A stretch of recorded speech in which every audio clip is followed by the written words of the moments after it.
theory has to have a priority. Capitalism and artificial intelligence are the same thing. The dimension of the future has disappeared.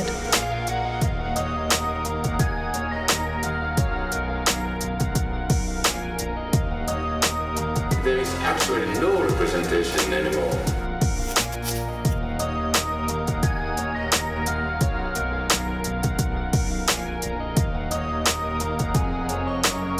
There is no final resolution to contradiction. Militant proletarian snake handling over abysses never gets much wilder than this.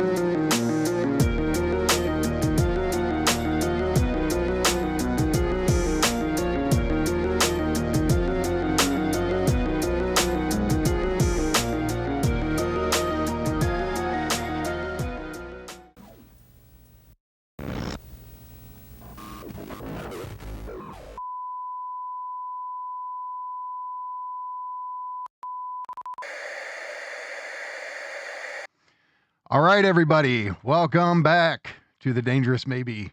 And today, Nance and I are joined by two very special guests for a discussion of their new book, The People Are Not One, Socialist Strategy After Left Populism. We are joined by Daniel Tutt and Derick Varn. So we are very happy to have you guys here. Looking forward to discussing this important new book.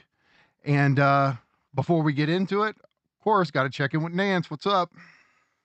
I'm hanging out, man. Earlier today, I was indulging in my guilty pleasure of far-right content and conspiracy content.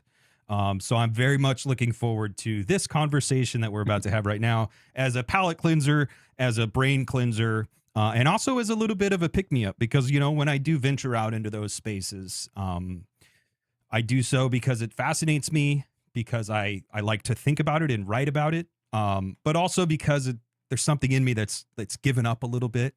And it's like, well, you know, if we can't do anything to save the world, let's enjoy it. Let's talk about reptiles and lizards and global power cabals that have already won. But yeah, this conversation, I've been looking to it for a while, looking forward to it for a while. And like I said, I expect it to lift my spirits a bit. Thank you, gentlemen, for coming on and talking with us. Yeah, great to have you here, Daniel and Derick. Before we get into it, guys, just want to say, okay, I was surprised when I saw the news of this book coming out. I'm like, I did not know Tutt and Varn were writing something together. So for everybody who doesn't know, how did this collaboration come about? Yeah, I can kick us off. Well, first I need to know who the conspiracy theorist is that Nance is listening to, because I want to listen into. I think it's important that leftists actually listen to right-wing thought and programs a lot. I try to do so myself. Otherwise, we're in a sort of echo chamber. But Derick Varn and I first met on his show, where we randomly discovered that we have all these things in common. One, an admiration for Christopher Lasch, who I introduced you to, Mikey, and you read The Culture of Narcissism. Yep. But we have an interest in Lasch from a Marxist point of view, and we both kind of agreed spontaneously, just in a podcast, because he, the Varn Vlog is like an OG podcast, which, you know, he can tell you about, but he's interviewed hundreds and hundreds of people. And we just really hit it off. We also have this, we cut our teeth partially on a very particular strain of communist thought, like California communist thought, endnotes, and some far left thought that we used to be very kind of committed to. So we sort of have like common reading patterns. He was very, I think it's fair to say Derick was very uneasy about my Lacanian flirtations and obsessions. Yep. And I remember actually he was making fun of me to his audience about how like Lacanians love to write books about film theory and call it like left-wing politics, as if like the film can, I don't know, somehow intrinsically political or something. And but over the years, he and I have had so many discussions. I think, Derek, that I've kind of convinced you that Lacan is not totally to be discarded. Like I've kind of won Lacan over for Varn. I no and longer want to get the Lacanians out of the Republic. That's how, it's a victory. It may not Right. be a massive one, but it's a victory. Right. Daniel, are And you yourself a re-education camp? I don't know, Mikey. I mean, a lot of Lacanians probably think that because I think when we're in the world of thought and theory and philosophy, Mikey and Nance, I'm of the view that at the end of the day, sometimes people need to make decisions about where they align on principles, and sometimes that means killing your darlings, which means killing, the sacred masters, or not killing the sacred masters, but deprioritizing them. And so when we look at like Freud and Marx or Freudian Marxism or Lacanian Marxism, sorry guys, but Marx is going to be my guiding principle light of priority. And I felt that a lot of left-wing Lacanianism gets into a trap because it ends up thinking that Lacan had something profound to say about socialism and the left when he really didn't. That's a whole other can of worms. And then, Derick, Varn, and I also share a common critique of the contemporary left. We both see ourselves as healthy critics of the left, but not post-leftists. We're not neither right nor left people. We're communists. We're socialists. We are committed to redefining the left, and we share just, I think, so many different points of overlap. And maybe you can continue, Derick. Where else did this come from? Refresh my memory. One, it was your great war on Nietzsche, which is how we came in contact, and I was more agnostic on Nietzsche. I always thought Nietzsche was reactionary. I was just more agnostic on the implications for liberalism. And the other overlaps were that we have a similar partial blue collar, working class, partial even lumpen background. That we come from lumpenized families. We have similar numbers of siblings, even. I had actually known about your work for more than you've known about mine. I've been podcasting since like 2011 and blogging since like 2009. And your early blogs on like communization and Badu around that time I was familiar with. And when I had you on my show, I had this realization that you were the same person that I was reading a decade prior. But we've both been in this a long time. And I think also my kind of critique of Mark Fisher's use of the semi anti-psychiatric thinker David Smells was a point of connection. And I actually like Smells, but I thought that Fisher used him in sort of ways that probably didn't help his theory and probably didn't help him. And I'll just leave it at that. So we talked about all of that. We also tend to have similar concerns when we go into like classical theory literature. Like Nance and Mikey, I'm actually pretty well versed in reactionary thinkers, and unlike you, Daniel, I was as you remember, I was actually like a movement paleo conservative at one point in my life. Very young, now 20 years in the past, but still. And we're about the same age, even. And this book came out of we were doing a series for both of our podcasts on the problem of the intellectuals in class, where they've been as a class position historically, what you do with working class intellectuals, where they end up, how do you deal with something that we both actually agree that Marxists don't deal with well, which is class background versus class as what you do. So you have some people who confuse class background. Like, I'm working class because I was raised working class. And I'm like, yeah, but you're like a banker now. So like, who cares? But at the same point, there are differences between people who are like downwardly mobile and upwardly mobile. and people who have extensive experience with people who aren't just on the wage fund, but actually have factory jobs or logistics jobs, or what we might call roughneck jobs. Um, and that you and I were raised that way. And in the earlier part of my life, I was part of that world. I have not been for a long time. And I guess the other thing that we shared is we're both academics who run educational podcasts that we don't care if they're boring and we don't really monetize.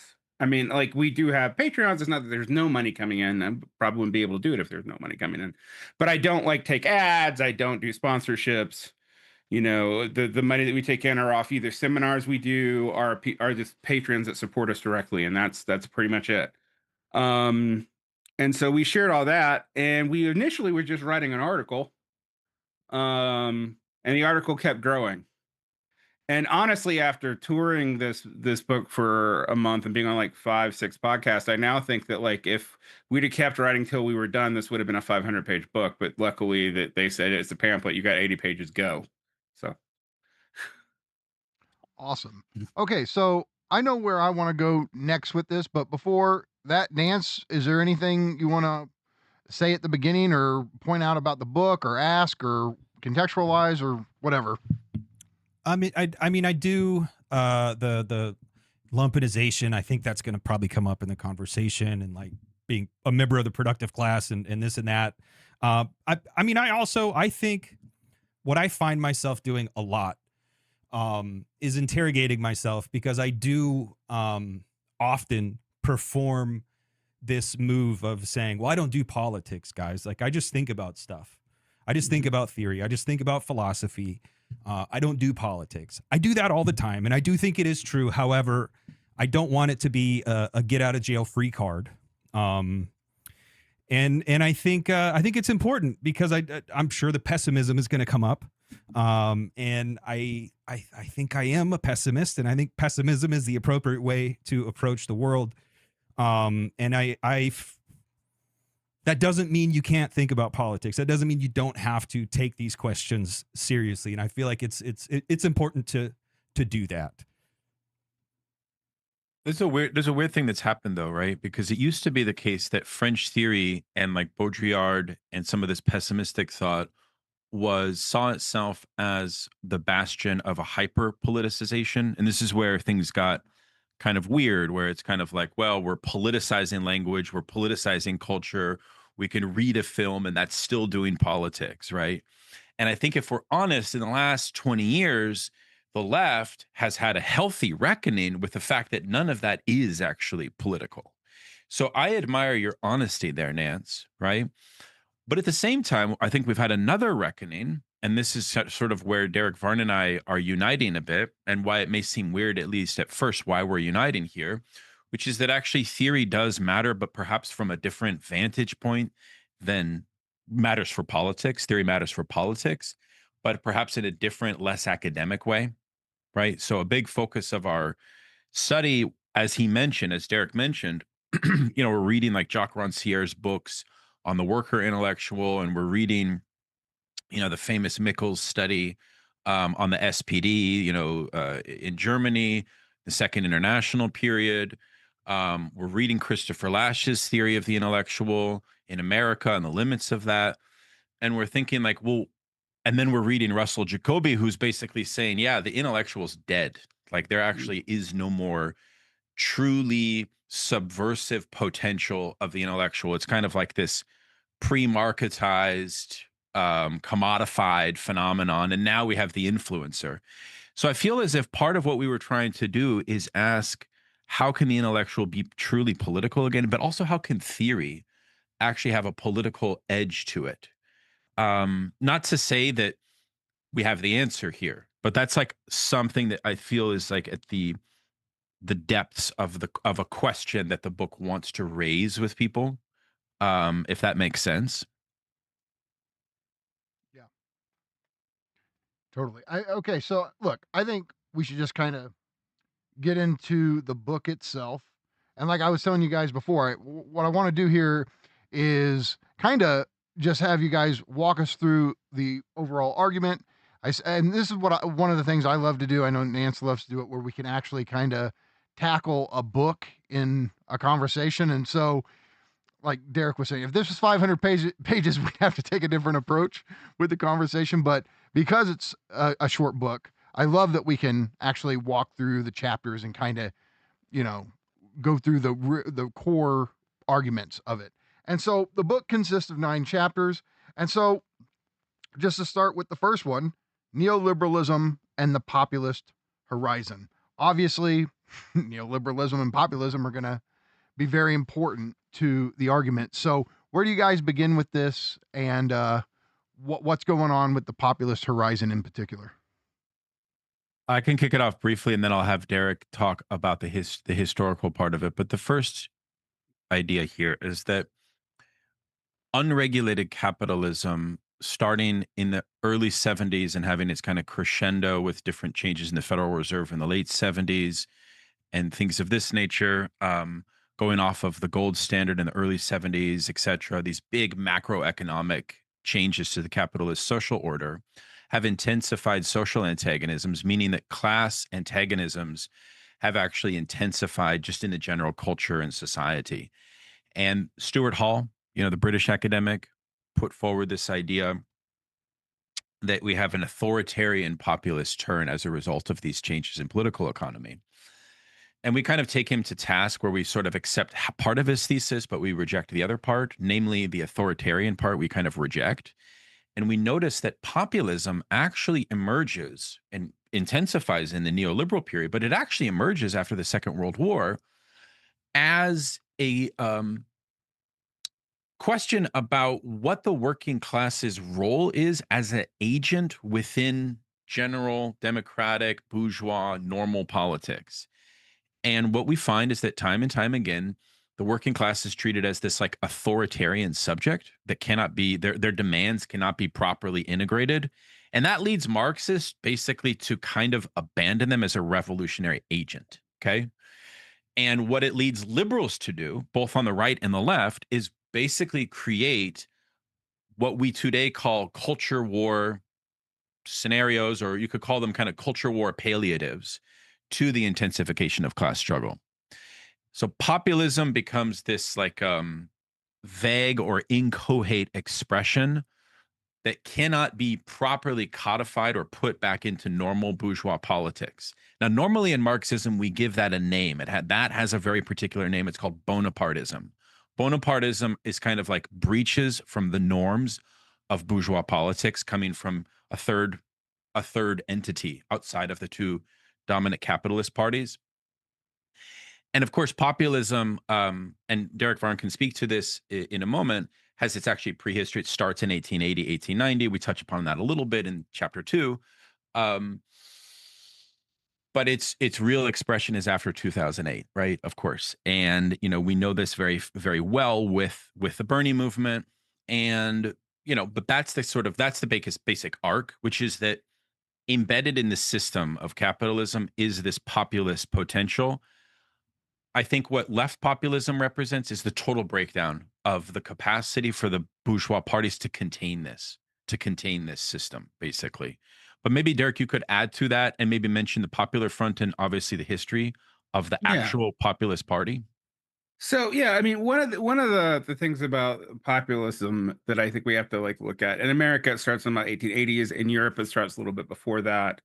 There's a clear relationship, and actually, since we've written this book, I keep on finding more and more early socialist figures that I did not realize had ties to populist parties in countries I didn't even know had populist parties, such as like Wilhelm Liebknecht, Karl Liebknecht's father, one of the founders of the Eisenknockers and thus the SPD.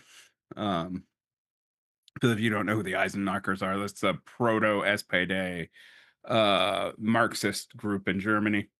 And he was a member of the Volksparty, so the People's Party of Germany. So this shows up over and over and over again. What is interesting about populism in the 19th century is it seems to be an alternative to Bonapartism that the working class is more explicitly valorized in. So the class coalition that we generally see in Bonapartist politics, which we should also be very clear, is a clearly authoritarian politics. The third figure is a person. The bridge of the contradictory class positions that he's supporting to that emerge is manifested in a person. And populism does have Bonapartistic tendencies, but it doesn't always go there. But anyway, the class coalition of the populist movement in almost every place that existed was some kind of recently freed agrarian labor, either former serfs or sharecroppers or former slaves, with the beginnings of the industrial working class. And it's very specific that it needs to be the beginnings of the industrial working class. You don't see a explicit populist movement in England, for example, not really in the same way that you do in almost everywhere else, because capitalism came there so early and these other classes are integrated very quickly into it. But the People's Party comes up.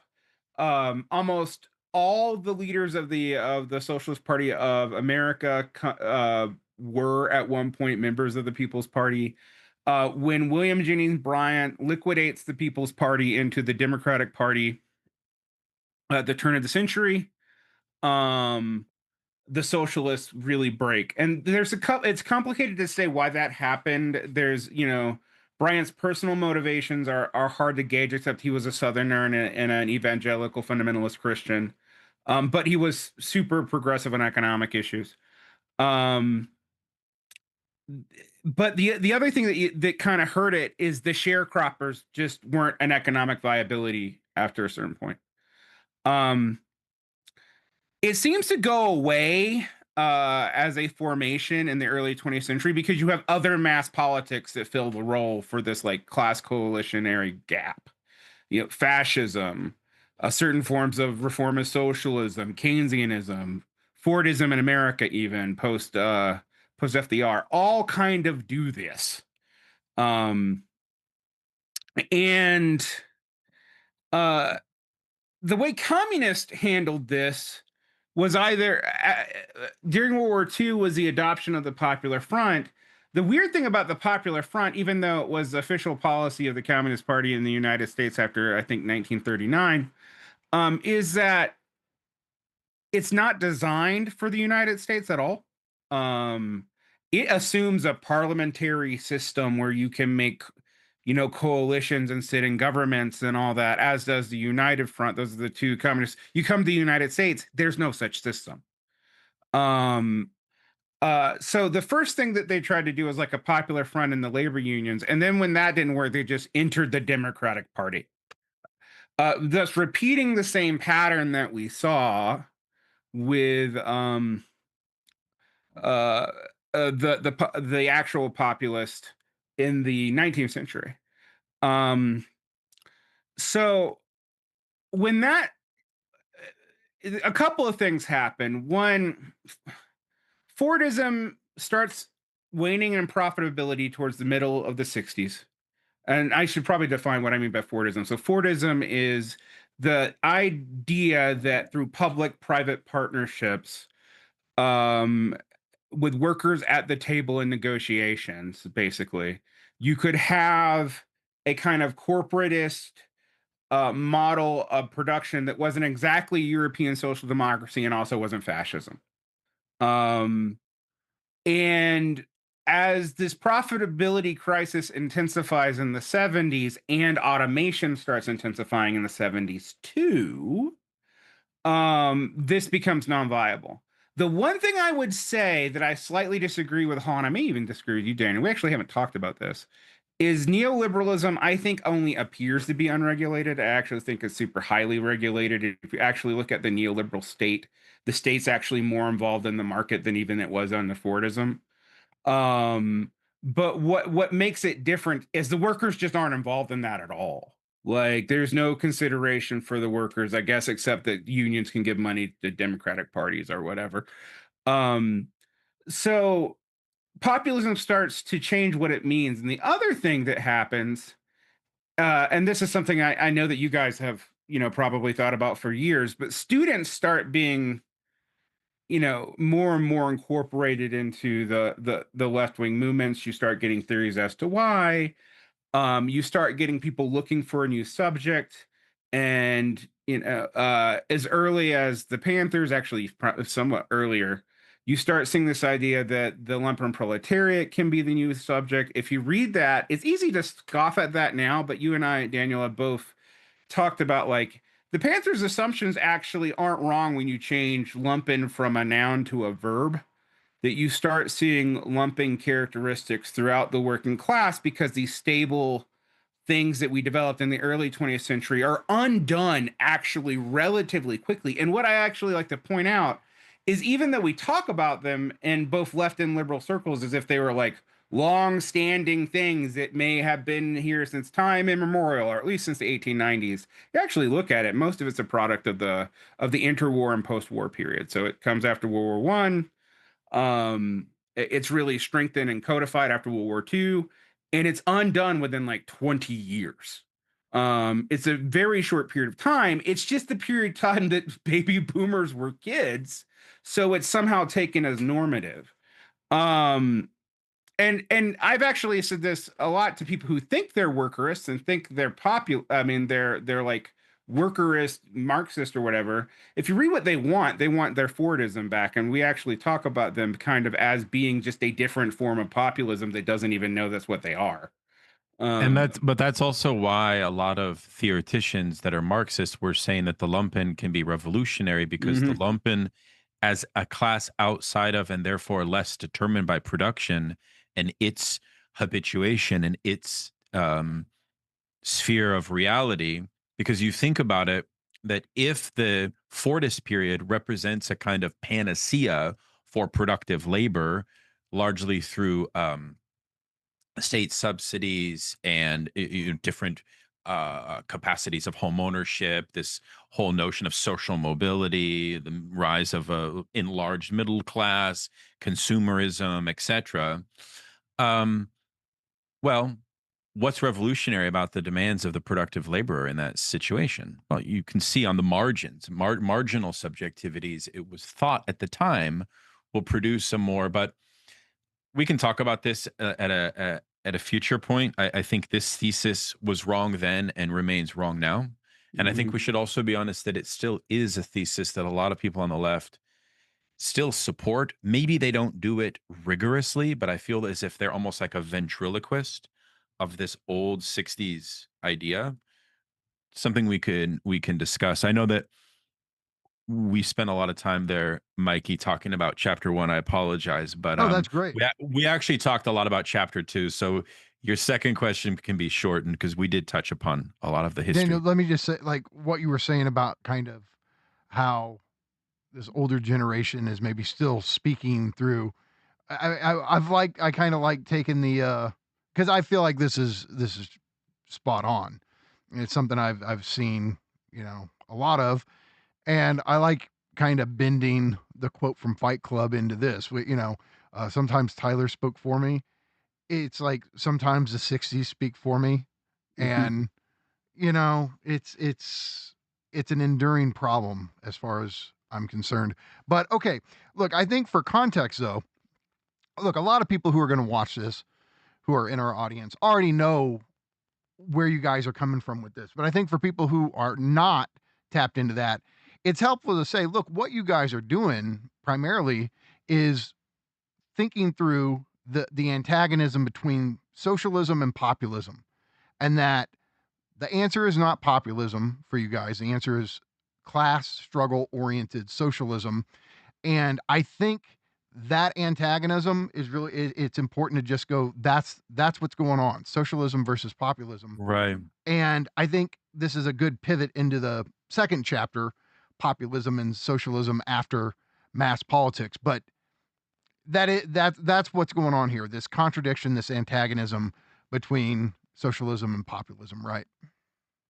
Yeah, great. Thank you very much. That's exactly right. And I think a lot of this is theoretical, but it's practical at the same time, in the sense that we say that populism itself has a two-class theory. It's very Manichean, the light and the dark, the good and the bad elites, the 1% versus the 99%. And that has a quasi-religious division of society. Hold on, not to cut Incidentally, it. Not sorry, not to, but I think it's important. Populism is dualistic, and well, socialism that's would the be thing. So, dialectical. well, no, wait. Yes, that's a good caveat. Yes. Okay. But in Marx, there is also a conception that there is fundamentally two fundamental class agents in the dialectical struggle, which is bourgeoisie proletariat, which is also the contradiction between capital and labor. So Marx has something like a two-class theory as well, but it's one that's grounded in the materiality of political economic relations. Populism does not need, nor does it require, a sort of consistent political economic viewpoint. And that's one of its biggest blind spots. That's one of its biggest errors. You can kind of fill in anything there. So that's, I think, essential. This is like an essential point for us. But let me say a few things about And chapter even though 2. populism is often, it's the economy, focus on the economy. The economy is their problem. The Right. issue is that it doesn't have a theory or a proper concept of what that even means, right? Right. It's like follow the money, but okay, what is money really? Like, Yeah. Yeah. It sort of bottoms out into a type of moralism. It bottoms out into a celebration, which is not necessarily bad or not necessarily something that's like not noble, but bottoms out into a kind of celebration of the common man and all of that. And the worker is, most of the time kind of infantilized. We see socialist politics as working from a lens of class independence. And so when you go back and talk about Popular Front, the meaning of the Popular Front was that class independence is not required. It's not a prerequisite. And in fact, your political coalition, basically every party in your coalition is functioning as equals.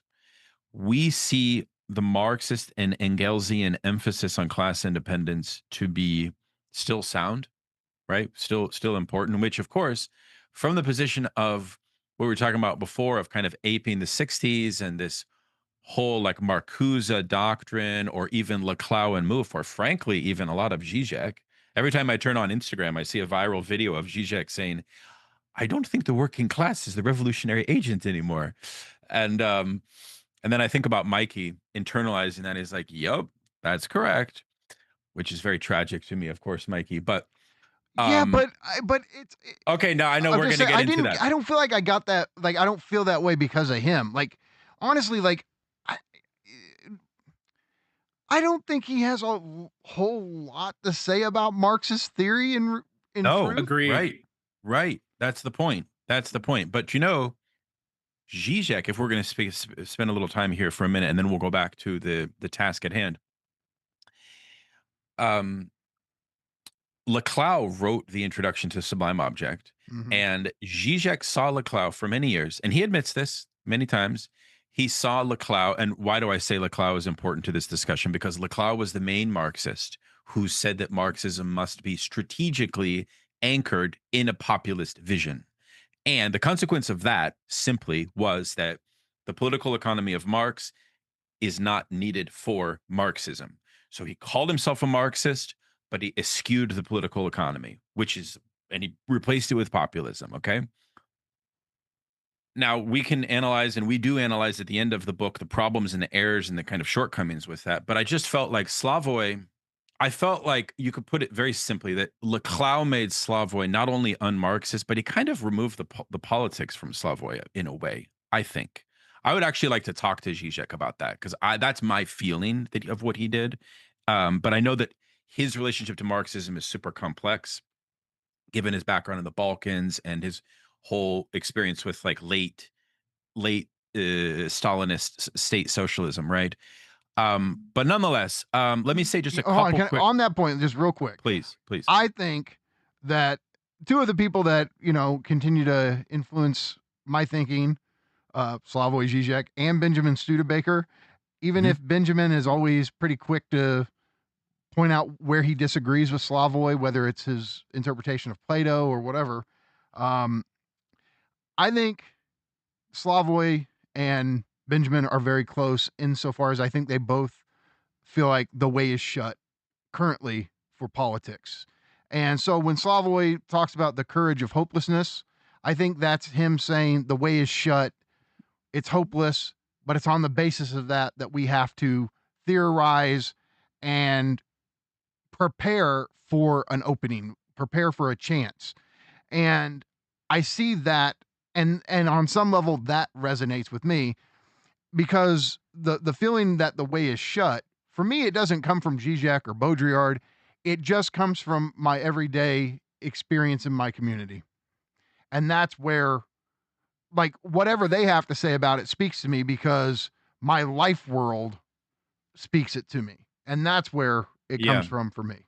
This is interesting, Mikey, and I want to talk that when we get to our chapter on the fragmentation of the contemporary working class and where we read all of these ethnographies of like what workers are actually saying about their lives. I mean, people should read them, especially people in theory and philosophy. I started to do it, and it really changed the way I look at theory now.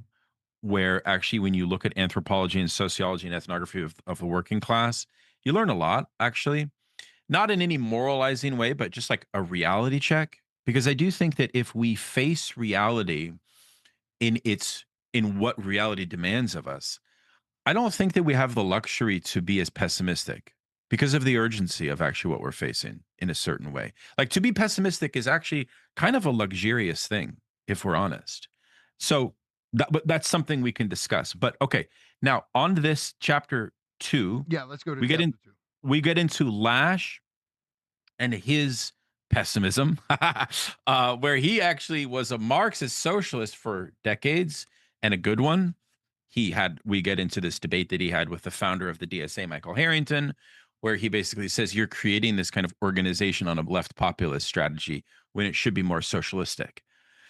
But then he kind of leaves the left partially. And Derick is a scholar of Lash, so he can talk about that. But we get into and we provide, I think, in chapter 2, a real critique of the True and Only Heaven, his book, one of his late books, where he becomes an American populist, and then we get into Michael Lynn's right wing strategy for populism, and we try to show, I think, what one way to summarize our argument here is that right wing and left wing populism, and I was listening to your interview with Studebaker on populism, and he said something similar is that they really coalesce. They really coalesce around this kind of vague idea of organizing the plebs.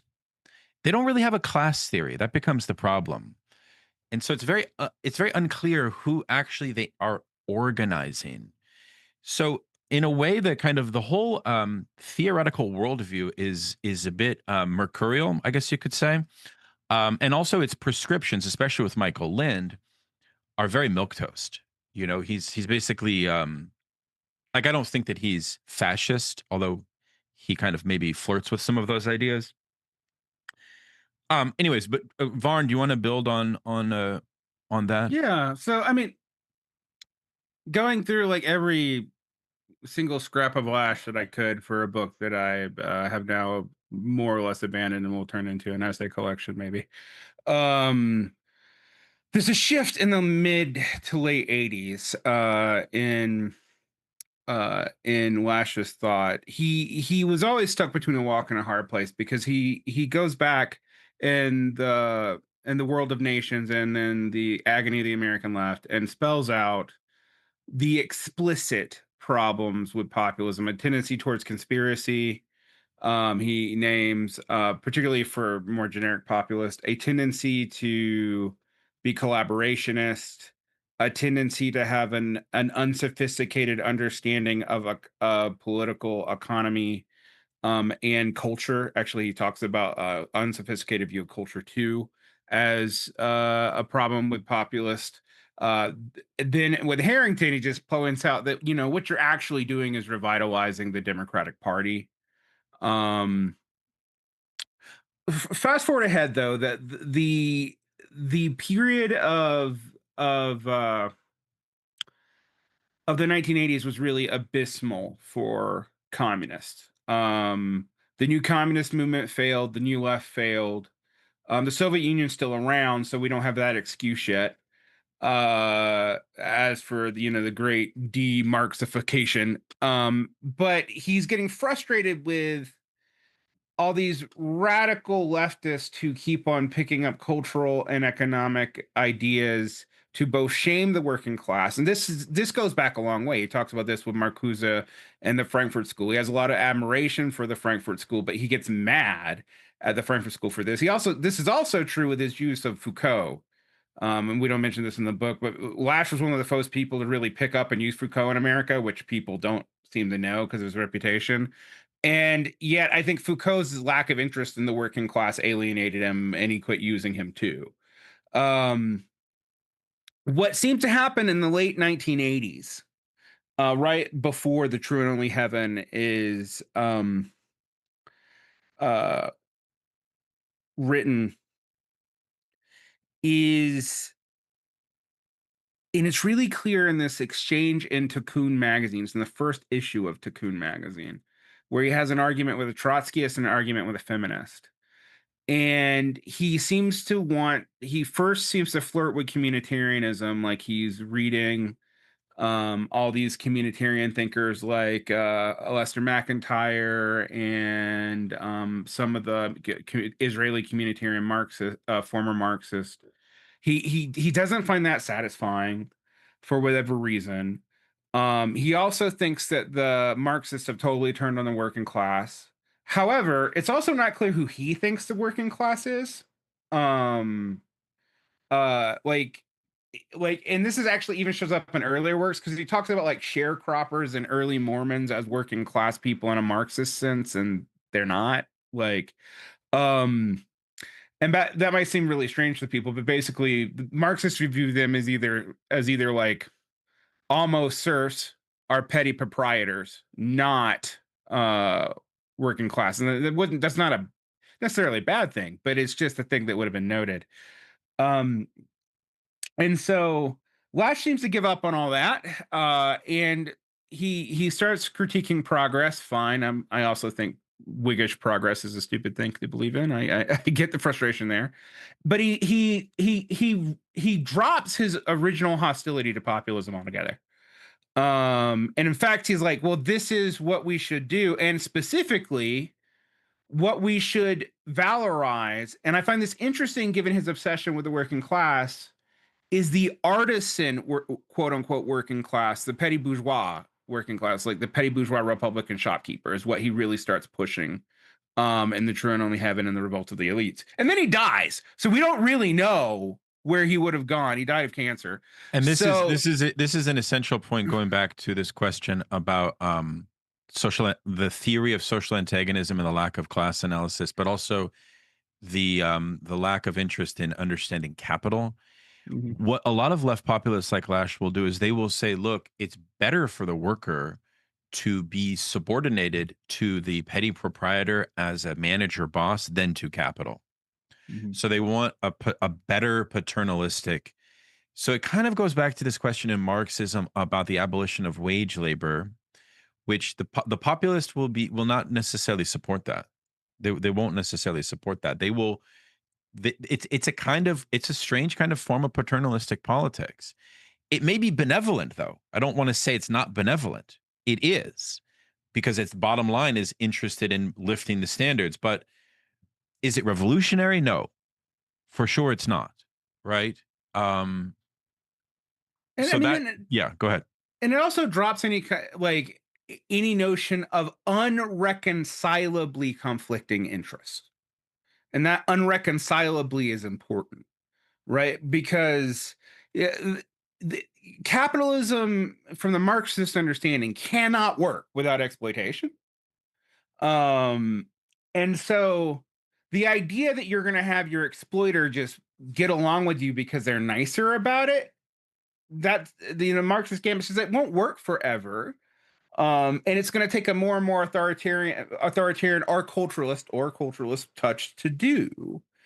And what we've seen, I think, is very interesting. And on the right with Lind, Lind has a very interesting class theory that's mapped out. There's all kinds of places you can find it. The New Class Wars, where it's really clearly articulated, where he views professionals on one end, what we might call the traditional petite bourgeois on the other, the overclass, which he won't call capitalist, but he means capitalist, and their political lackeys, I guess, that may be also part of the overclass, and then this great mass of the working class, which Lynn sees as static, like that it just doesn't move. And what I realized, and this is actually going to lead us into the next chapter in some ways, is, and this is something you made this point a lot too, Daniel, that this is inverted elite theory. It takes elite theory and flips it on its head. So its views, like the elites, well, what do we mean by elite? And that's necessarily vague. But if you look at a lot of the populist class theory, so much of it goes back to James Burnham, the former Trotskyist turned what movement, as in American conservatism, there's not a conservative movement that he isn't involved in. Both neoconservatism and paleoconservatives have legitimate grounds to claim him. So you have this theory that this managerial elite's going to run everything. And if you actually read all of his books, so not just the Managerial Revolution, but the Machiavellians, which if you find it today, it's published under the New Machiavellians, which is explicitly about elite theory and really, really kind of the implications is all the Italian fascist theorists were good. It was just that Mussolini that got in the way, more or less. But what he posits is we're not going to get out of an elite crisis. We just get to pick which elite we should do. And he says basically in the late 40s, early 50s, that our elite's going to be Eisenhowerian general managers from the military, forever, which of course is true for the Eisenhower election and then never true in the US again. But nonetheless, that's who he thinks he's going to do. He actually wasn't talking about university professors. They barely factor in his equation. And he's not a populist, so we should be clear. No, he's not. He's an elite. So moving to chapter 3, we really pinpoint Burnham as the initiator of what you guys are all familiar with, and that Catherine Lewis reintroduced to the left, of PMC theory. And we feel that Burnham, but there's a lot to unpack there. I guess we could try to be very precise by simply saying that from Leninist point of view, the post-war capitalist order was still a monopoly capitalist social order that had now an enlarged and bloated bureaucratic class of technicians, academicians, scientists, and managers. And this crust became the stewards of capital without themselves possessing an ownership over the means of production. So they were stand-ins for the true capitalist class. They were kind of the arbiters of this capitalist class. And that's been the through line up to now. And the question is, how is this class to relate to the working class, to the proletariat, and can they plausibly function, and this becomes a real question, as a steward of working class interests? Can I ask you just real quick about the PMC? Go ahead. Do you guys, are they a separate class? What is their status for you guys? Go ahead. You can answer that, Derick. Yep. So the PMC is, in our minds, a vestigial leftover of an actual professional class that was a subset of the petit bourgeois. Today, the issue that you have with them, and actually this is even true as early as the Ehrenreichs come up with the term, is there's not one clear relationship they have to either production or to income level. So when you talk about them as a class, you have to go Weberian, and so for those of you who don't know, it's Max Weber, and make it about opportunity capture. But if you do that too, then we have to say licensed electricians have the same opportunity capture, and no one does. It becomes very vague, right? Yeah, it becomes extremely vague. And we kind of think, I always say a lot of the PMC stuff is PMC on PMC violence. or I would say PMS on PMS violence, because I call them the professional managerial strata, or the post petite bourgeoisie. The reason why is what we find interesting about the PMC though, and why I think there is a rational core to seeing them as a class, even though I don't think they are, is that they experience a similar socialization, and it's not just in universities. All their institutions, the professional unions, the professional advocacy guild, professional advocacy groups, guild, the um, the universities, the professional ongoing education and licensure programs, they actually all assume that you are an individual capitalist whose capital is your brain and the knowledge that you've got in your brain, and you just need a credential to approve that.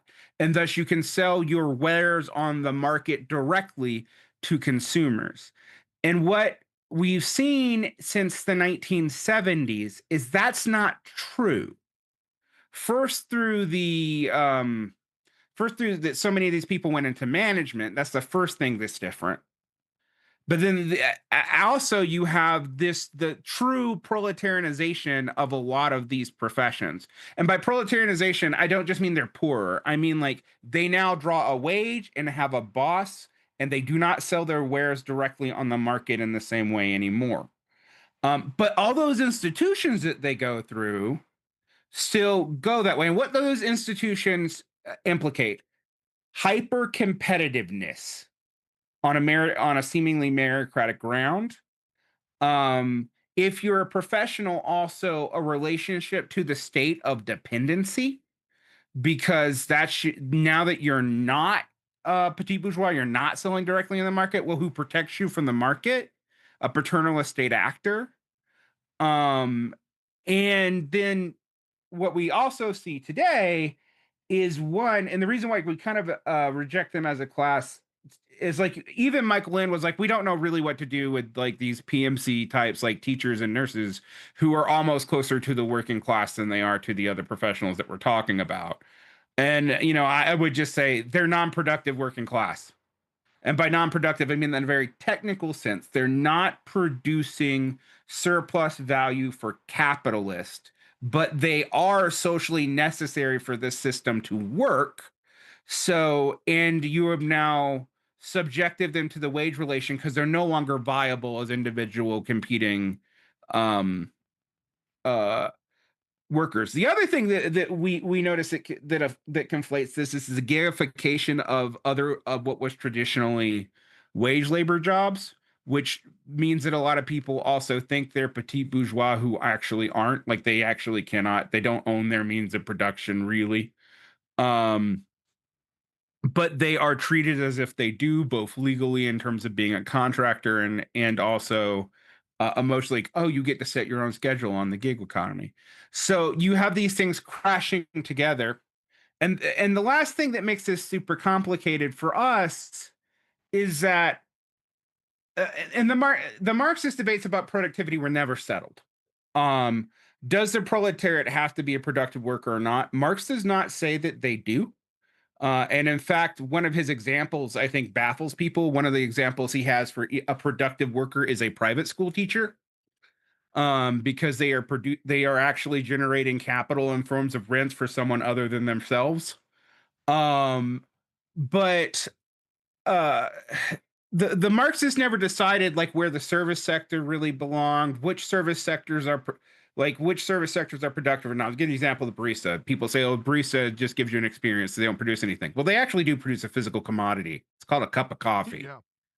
Like, so all those lines get really blurred, and Marxists don't know what to do with it, I think. There are huge debates on it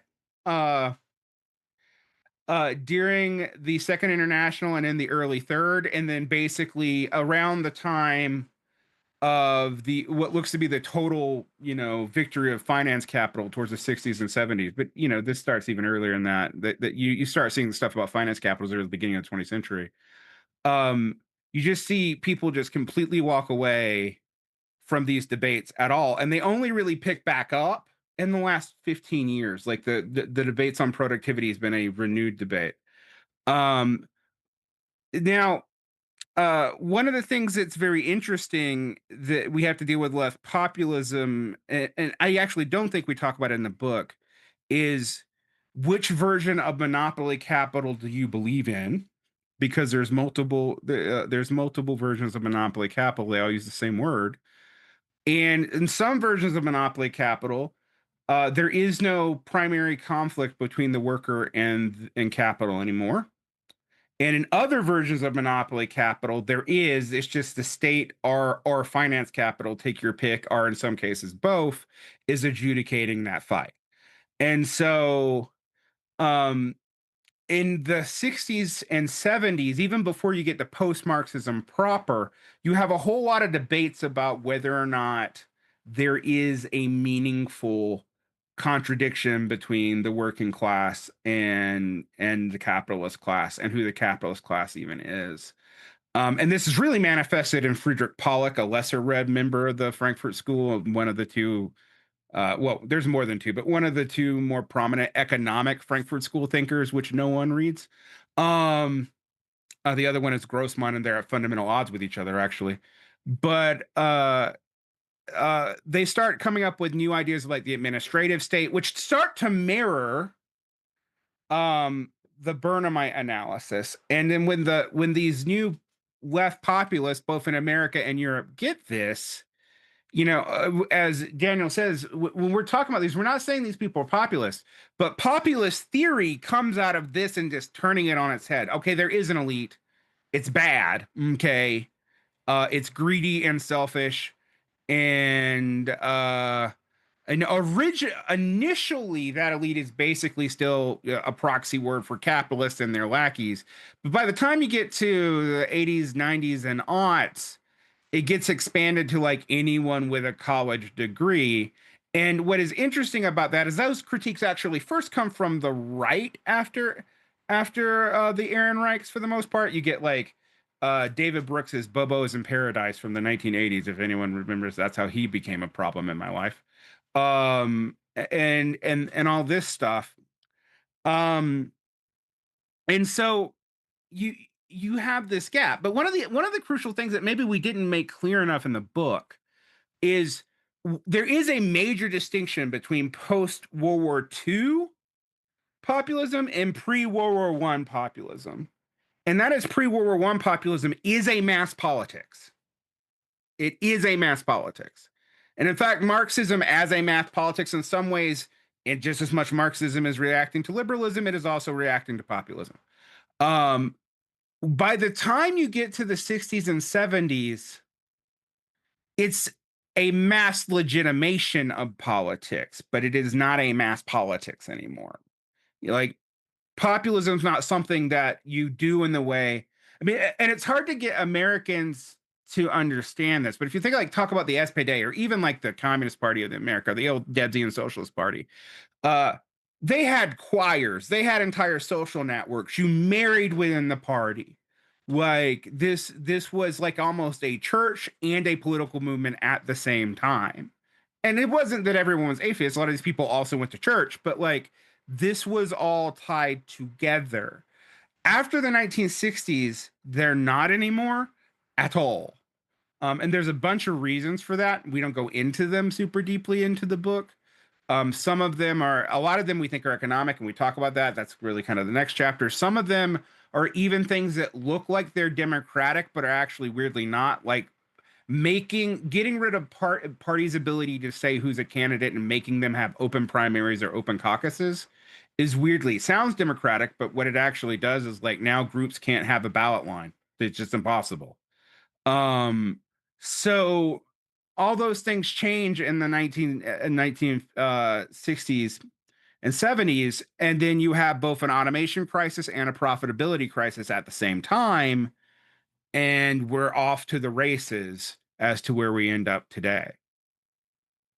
Yeah, that's good. And then the latter part of the chapter is about the dominance of, well, I think you guys might like this, right? Which is we pick up Goran Terborn, the Swedish Marxist, in his theory of ideology, and others too, to say, look, after Althusser, the way that Marxists have understood ideology has kind of been taken out of or delinked from relations of class and exploitation.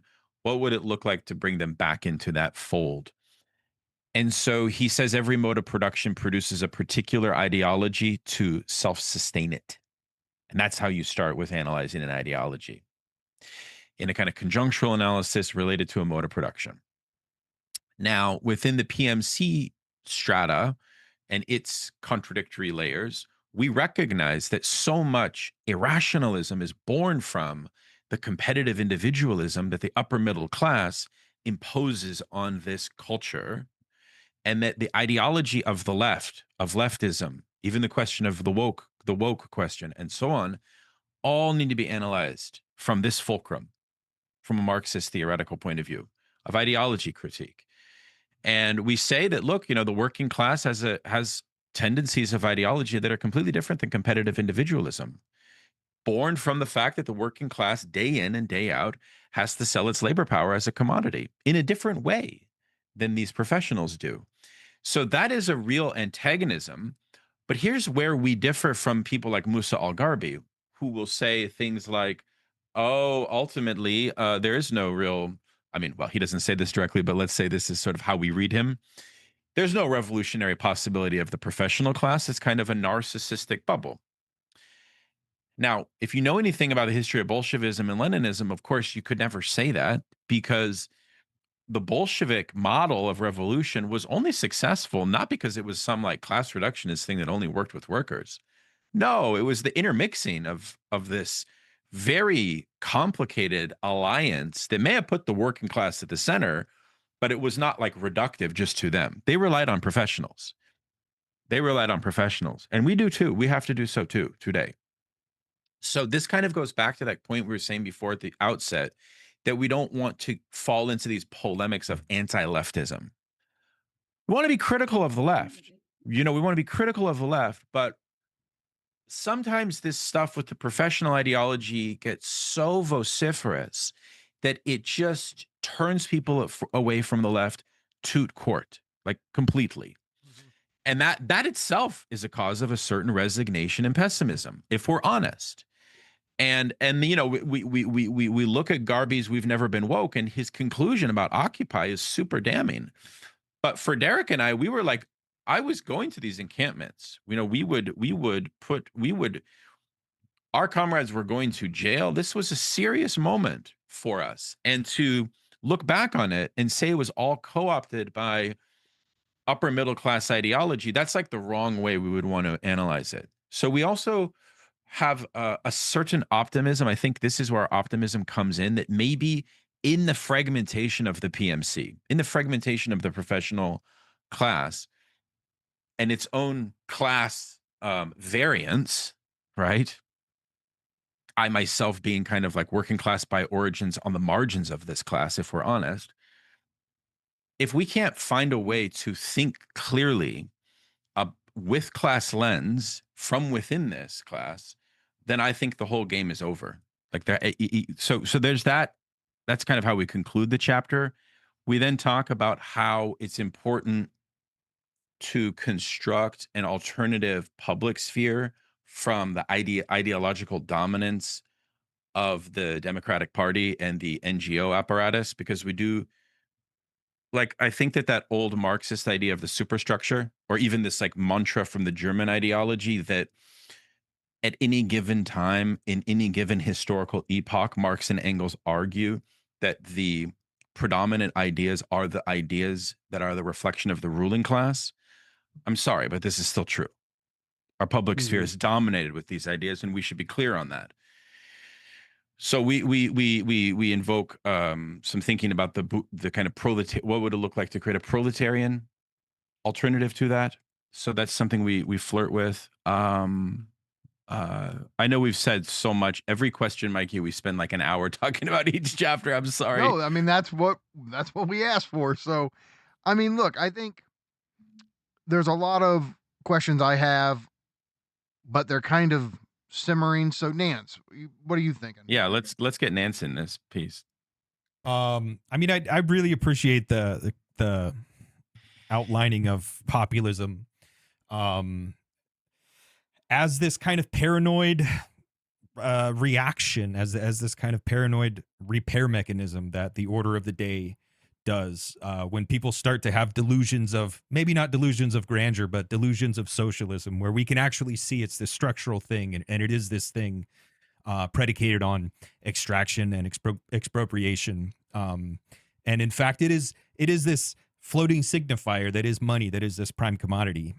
In populism, the source exists, and the source is the scapegoat. The source is often, let's just be honest, it becomes an anti-Semitic conspiracy is why everything is wrong. Or for left populism, it's the deplorables or the white Christians or whatever. So it's this type of paranoia. Whereas, I mean, just come back and say, no, socialism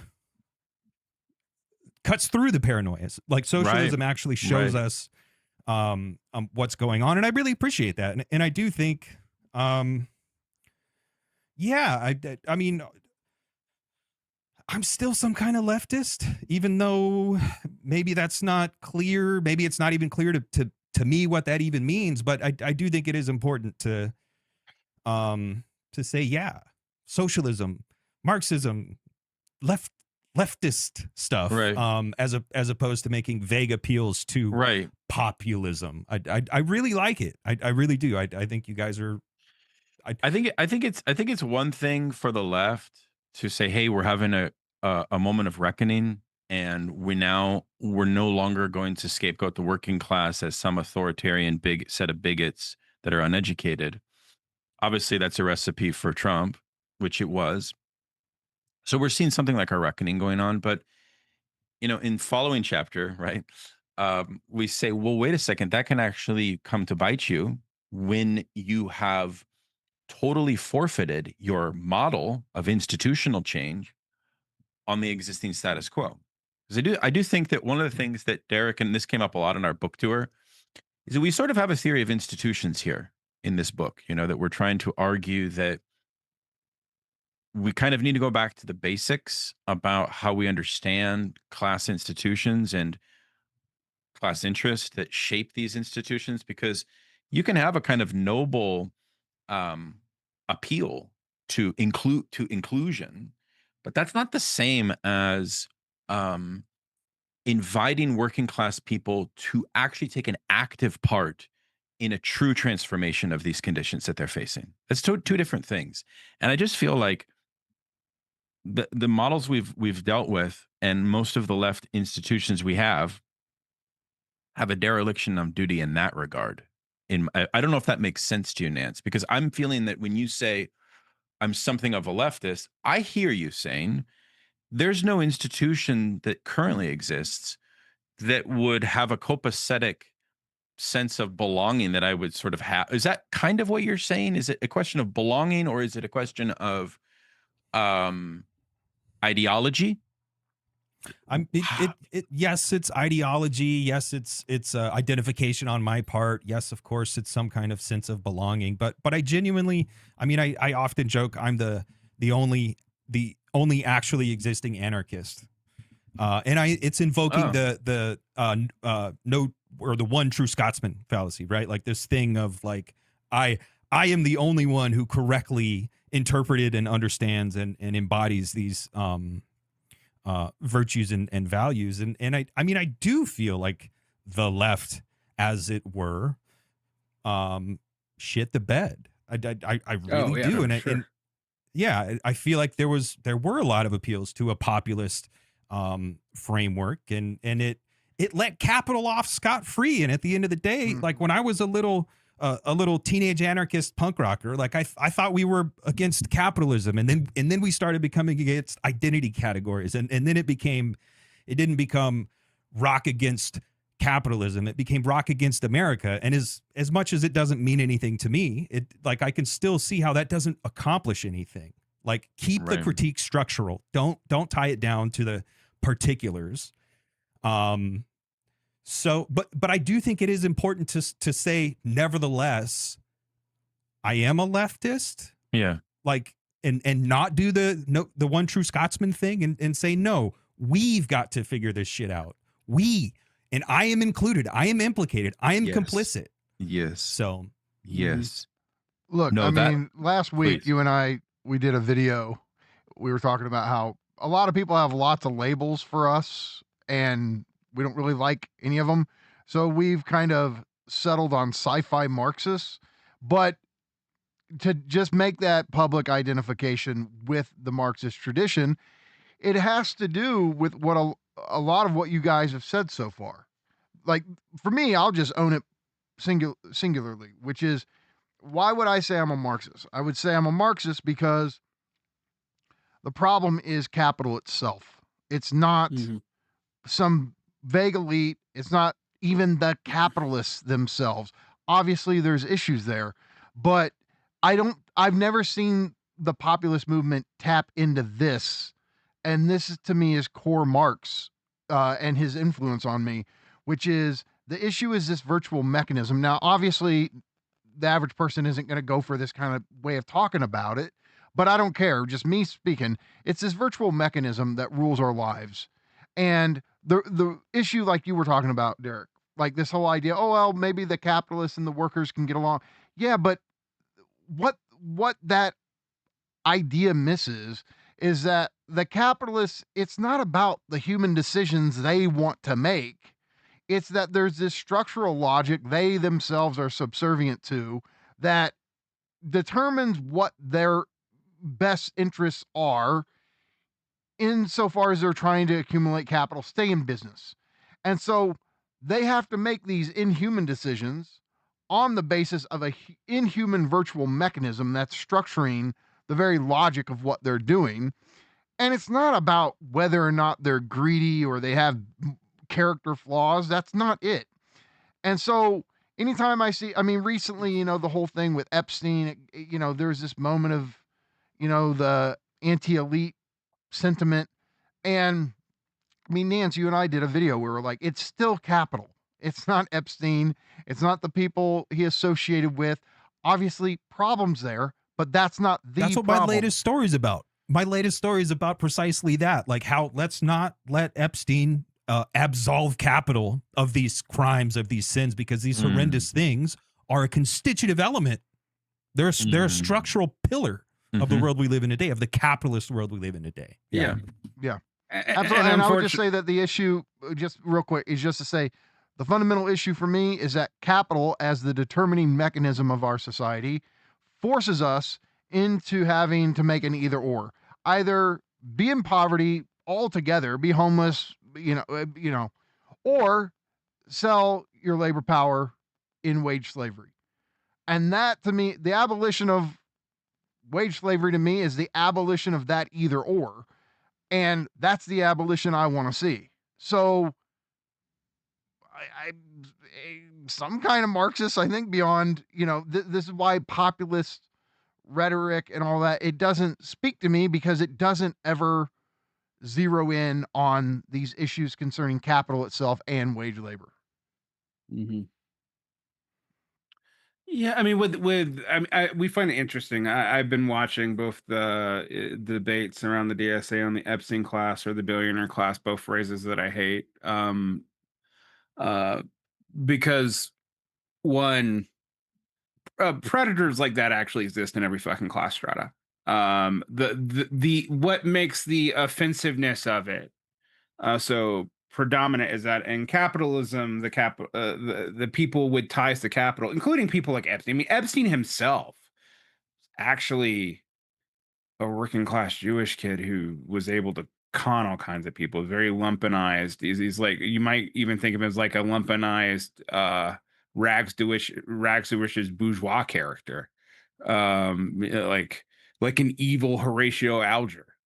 But nonetheless, I like that. You gotta remember that one. It's a good one. But that element of it's hardly ever discussed. Like Epstein himself had patrons. Why he could get away with his patrons? He had both state patrons and, more importantly, non-state patrons. Actually, the non-state patrons are how he got the state patrons. They were capitalists, but there's plenty of. I mean, the thing is it makes it sound like, oh, well, when we find the capitalists who don't engage in, child trafficking, murder, and espionage. Those are stuff in those files that I believe happened.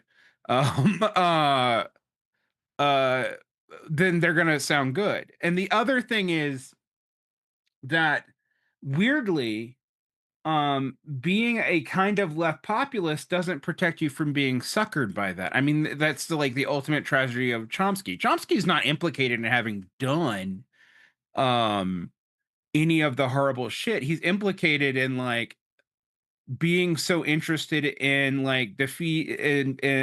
defending rational elites in certain quarters that he just couldn't believe the accusations were true, to the point of absurdity as to how late this goes on. And we don't ever know that if he ever broke from that. We don't have any evidence that he did, and he's unfortunately not cognizant enough now to defend himself.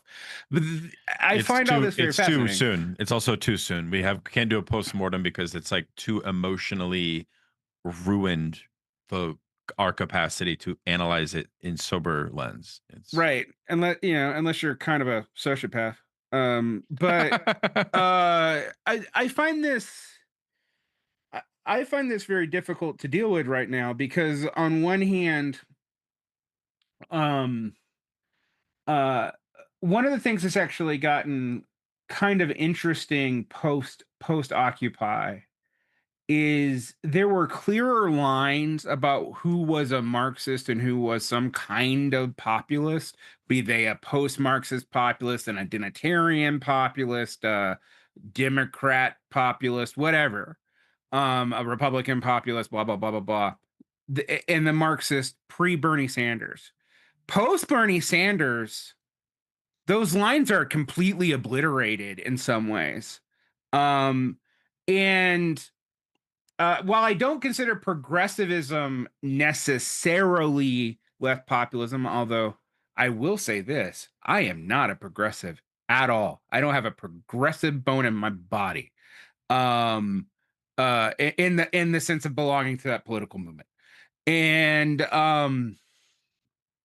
I find this so fascinating now, because one of our fears about this is usually the seeming victory of a form of left populism. This is beyond the scope of this chapter, but I don't know if we say it explicitly in the book. The seeming victory of a form of left populism is usually its death, actually. So Occupy, anarcho-liberal populism dies with Occupy. It seems like it's victory. It's actually its death nail. I'm a little concerned, frankly, that this current DSA wave will probably be the death nail of the Sanders version of populism too, because despite what people tell me, which I find incredibly insulting about working class ideas, and this is, one of the other interesting things is these DSA candidates actually don't do that well with the blue collar working class, even in progressive cities. But one of the interesting things about this is that there's a belief, weirdly, that that as long as these people are good politicians, it's not going to matter that they don't deliver on anything, because because a lot of these professionals are willing to forgive it. We see this with AOC. The DSA was livid with AOC 2 years ago, and her popularity was in the toilet in the DSA just 2 years ago. Now they I think probably 60% of the organization wants her to be endorsed for president. It's wild how fast it shifts back and forth, because there's no grounding for what they're responding to. There's no systemic and structural analysis. It's so given towards faddish vibe reactions and vibe shifts. And they even talk this way and don't realize what that implicates about their politics. Oh, we had another vibe shift. So your mood changed? Because, if this is structurally coherent, your mood's irrelevant. So it's this has been a major problem. Derick, for let me us. ask you, hold on. Don't you think that so much of recent politics is really not, I mean, it's not politics, it's simulated, but it's the politics of dispositions or attitudes, like you're saying. Right. And I think vibes go right in with that. Where is it even about policies for most people? Is it just how I like the way they talk? I like the way their attitude towards other. It's all this kind of stuff. And so even on the right with the reactionary guys, it's like, oh, I like them because they're trolling them or ponying the left, or oh, they have a very, sensitive disposition and they listen. Like, it seems so saturated even on both sides with this kind of shit. And I'm like, this is why I'm not invested in it, because this is not politics. No, that's why isn't. we never left 1992. Every president has been Bill Clinton. Bill Clinton was the last United States president, and nothing has happened since then. Here's one of Nance's original theses.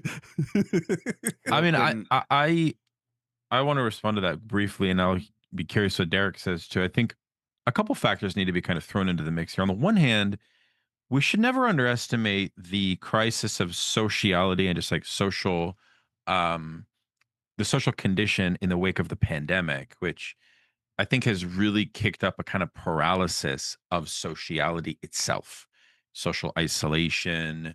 We lost some very fundamental habitual patterns that further eroded this crisis of the end of mass politics and created a hyper aesthetic politicization of everything, whereby still, and this is the big debate we're having now, which is like, is this hyper politicization what we often pejoratively call wokeism? But to be honest, wokeism is kind of a bad word for what we should really refer to in more like strict ideological analysis, oftentimes, of like, okay, well, is it better to call it wokeism or like the problem of the dominance of the petty bourgeois perspective that takes over everything? It's kind of the latter. I think it's a little bit maybe harder to think that, but better.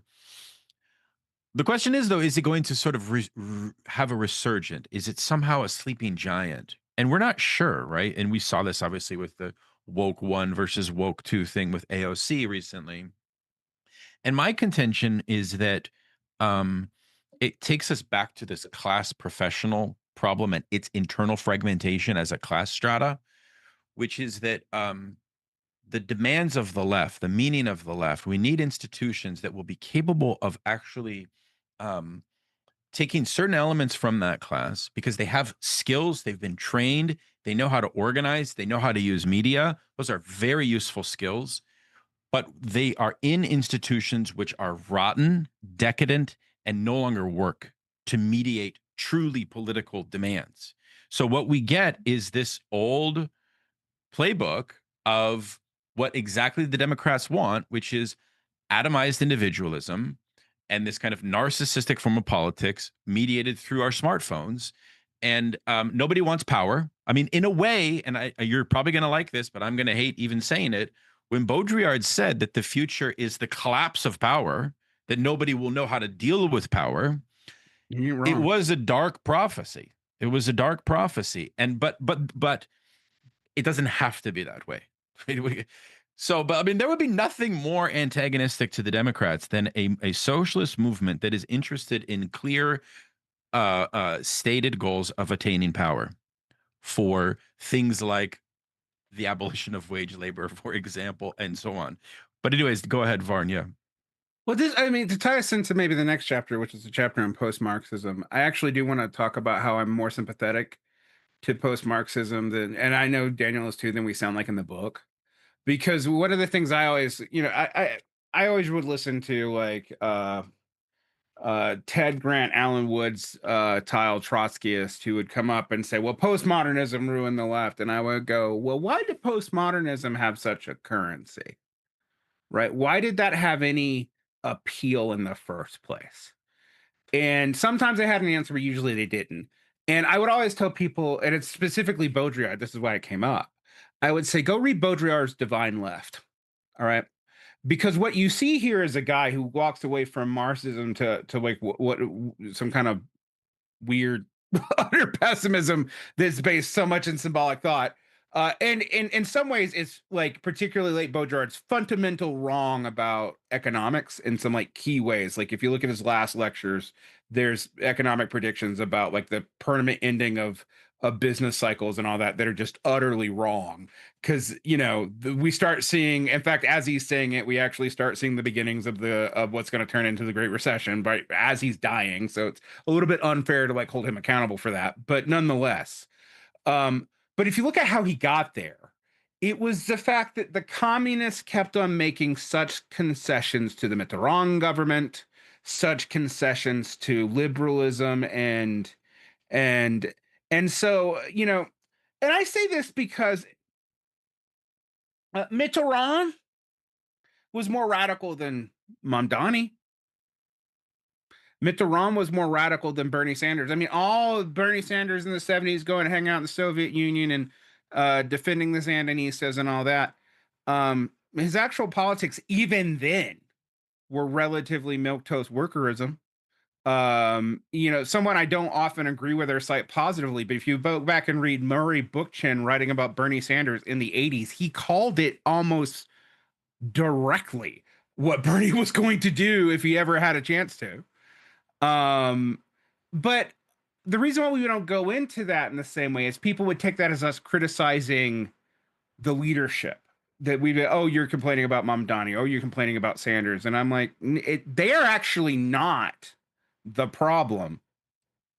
They are acting in a way that in some ways is unfortunately politically rational in this situation. You actually are the problem because you cannot see the difference in actually doing something that empowers the working class and state-funded charity. And I in some ways it's unfair to hold Mamdani to that. When people would ask me like, "Oh, what are you saying about Mamdani?" Well, you can still intervene on Mamdani. Like this is a year into his mayoralship. Like things have not gone to the point where you can't do anything. But there is always a point where you can't do anything, and we think about this with Mitterrand and how like, and in so many cases actually, the socialist would introduce. This is why I made that point about neoliberalism isn't as unregulated as it appears to be, because the Swedish socialists, the French socialists, they actually were better at neoliberalizing than their Gaullist counterparts. It wasn't just the English, people like, oh, it's English speaking brain rot. Like it's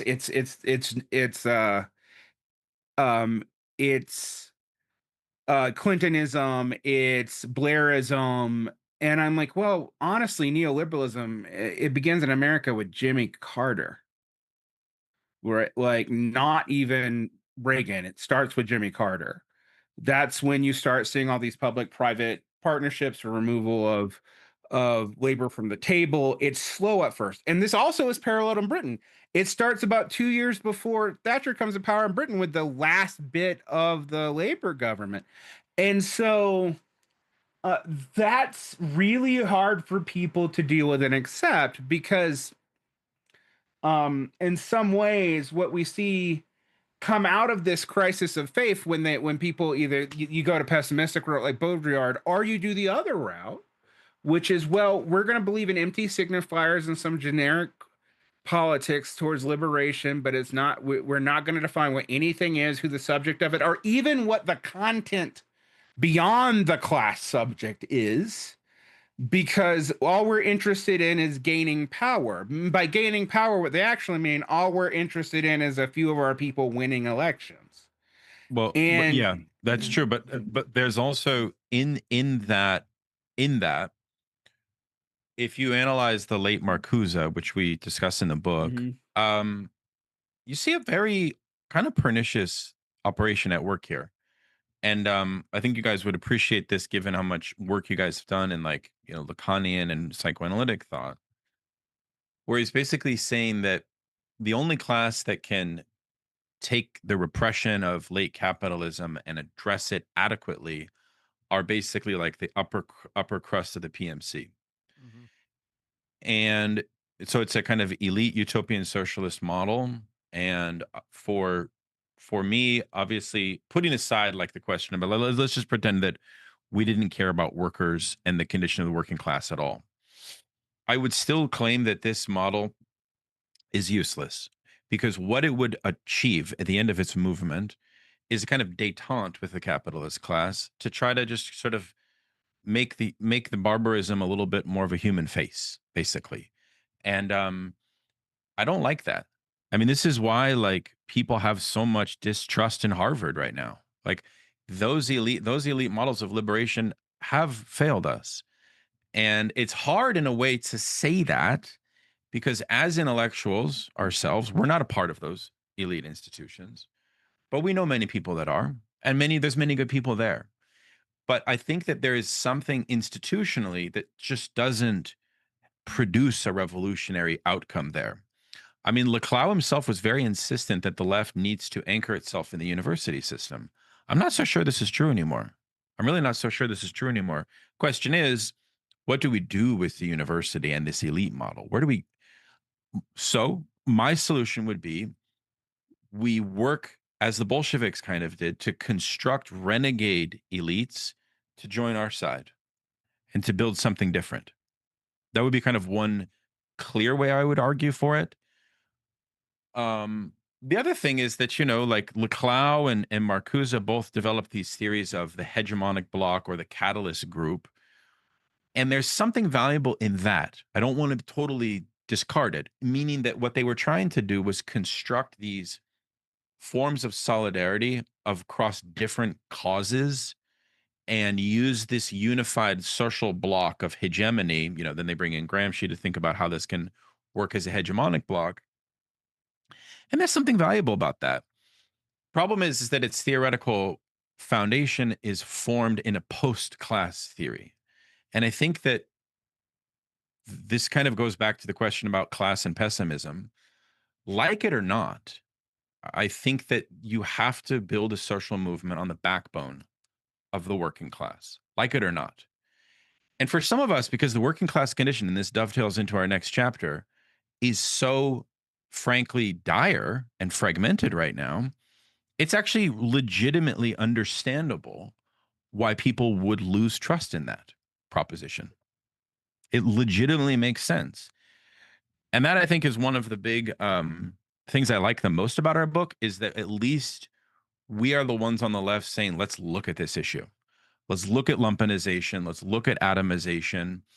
Let's look, and I mean, I wrote in my Nietzsche book a lot on resentment. Let's look at these issues.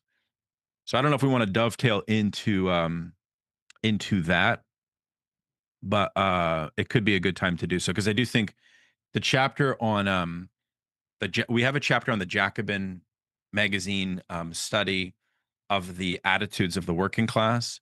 And let me just say one thing. It's a useful study.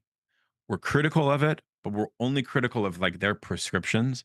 But as it stands, it's a very interesting study, because its basic conclusions is that, look, on all of these culture war issues, and you say the working class are conservative and this and that, it's really not accurate. And they are very interested in pre-distributive economic policies, which is very interesting data and information to know, which means that the working class are interested in changing things at a deeper transformative level. They're not interested in these kind of like palliative things. The working class voter, and I think most of the time we think about politics, we just think about voting. That's very like, Engels called that cretinism, to just electoral cretinism, I think.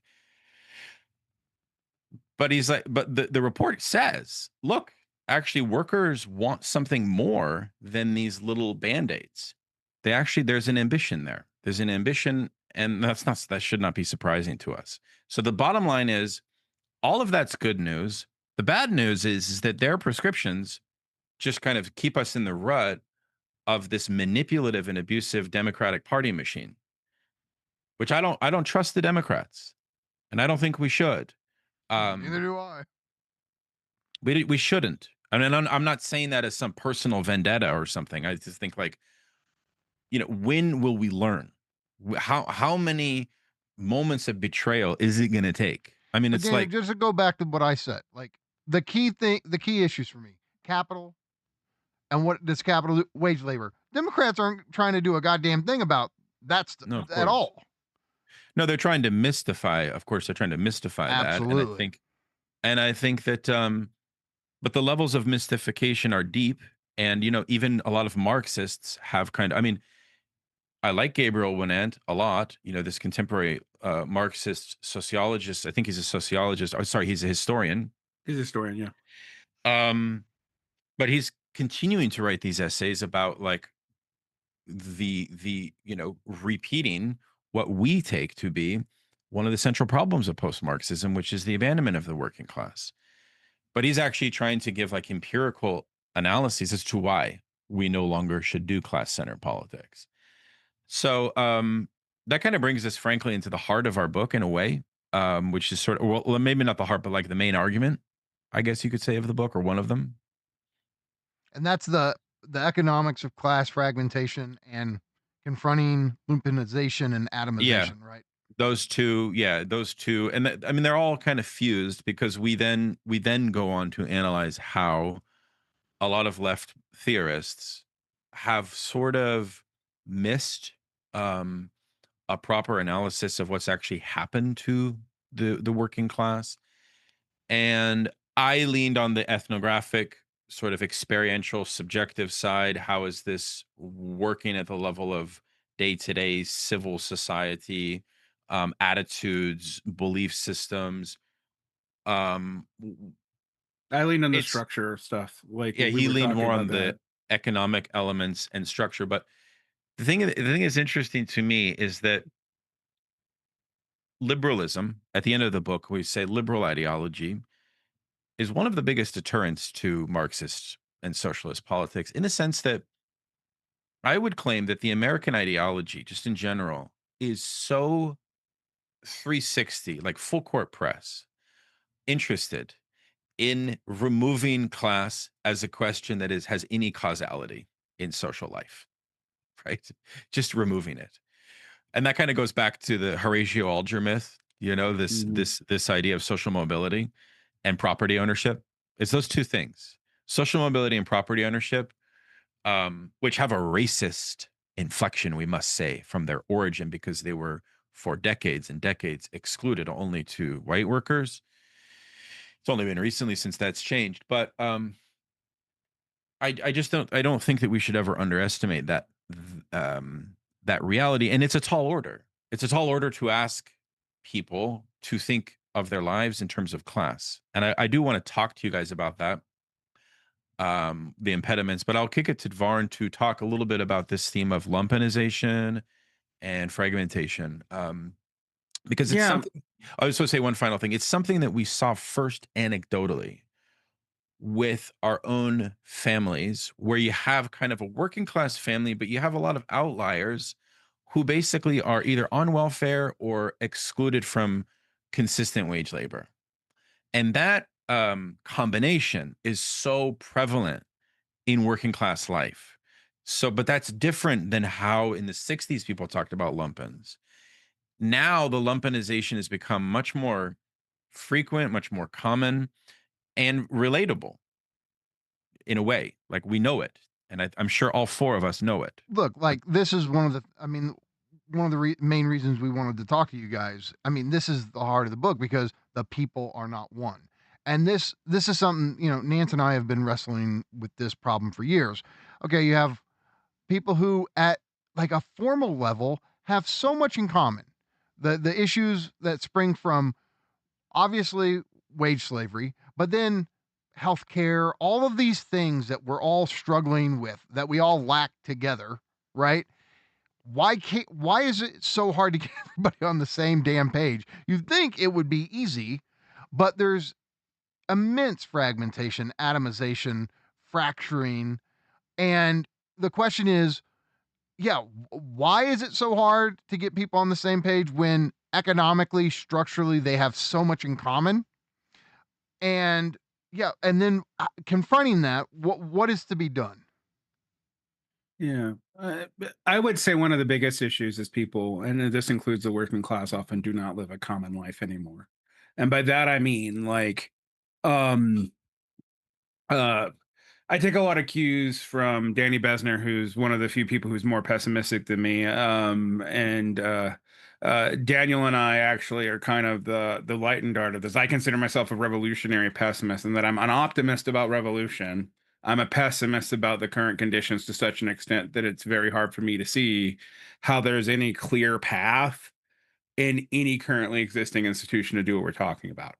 But the atomization and weaponization is really key here because one, uh, anecdotally, like I started noticing that you started seeing um, working class falling into petty crime, uh, uh, uh, deaths of despair, to use a liberal term of art.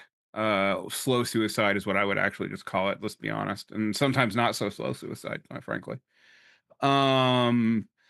We started noticing the lifestyle, the like I one of the things I used to hear about what a gap between black and white people in terms of their life expectancy, and I was looking at it, I'm like, it's getting low, it's getting better because white people are dying more. Equality. Yeah. It's the equality of dirt. But when I started processing this, I really started looking at even sociological attitudes, and this I think a lot of leftists are very uncomfortable with this because leftists don't come from this background, and um uh there's this weird way that when you hit like the average Jacobin reader, and this is a different problem from the identitarian populace, right? uh they like praise the working class in like unequivocal terms as if they're just inherently more moral. Everything's great. We just need to get them power. And by power, we actually mean a bunch of policies that we pass in their name, not by actually giving them power.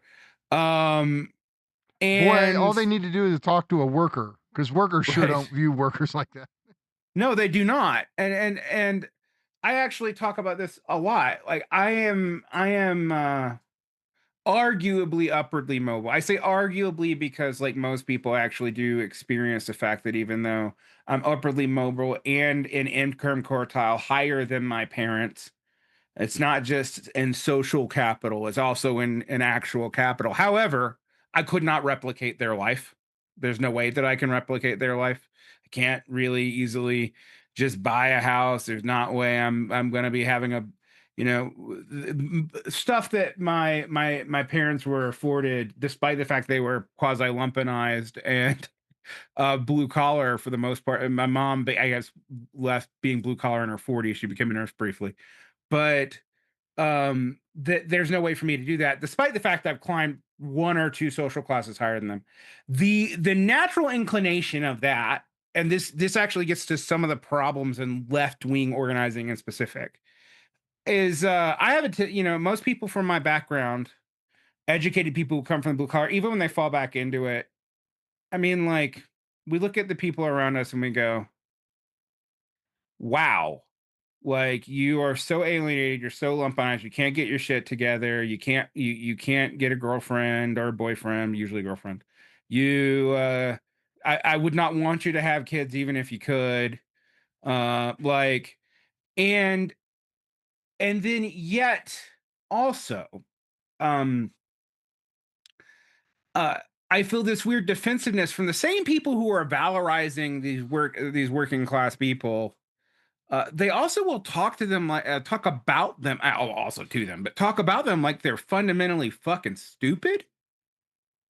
And you know, I'll always be told by like, well, no, you got to talk to the workers the way the workers talk. And I'm like, well, which way do the workers talk? Because like, I know plenty of people who are very educated in a informal sense who can keep up with me, who are blue collar, and conversely I know a lot of white collar subliterates. They might have an email job, but I'm not actually sure they understood what that email said. So um, God forbid some of them are even teachers. So I say this because because yes, there are tendencies amongst the class. Yes, we should talk in certain, like I should be able to code switch to use another Stuart Hall word that's misunderstood. But my natural reaction was to go back to the people that I came from and go like, why are you so fucked up? Right? Like, why are you so resentful? Why are you always getting conned by bullshit politicians? But I actually talked to them for a while, and got over my like blue collar boy go to college bullshit, right? This is my problem, really. And I'd be like, oh, they don't hate progressive policies because they hate progressive policies. They rightfully think the likelihood of these people delivering on shit, right or left wing, is really low. And weirdly, that means that they understand their politics to be vibes and not really matter in a way that the people who are downwardly mobile do not, right? And the other problem that you have is fundamental conflation. Like if you look at like the big policies that the DSA care about, I'm writing a critique of a long critique of their program, not platform, and that's actually important, but neither here nor there. Right now, and I'll notice things like an education policy, all they say is we should have universal pre-K, which, in most states we already have, and then free college education for people who want it.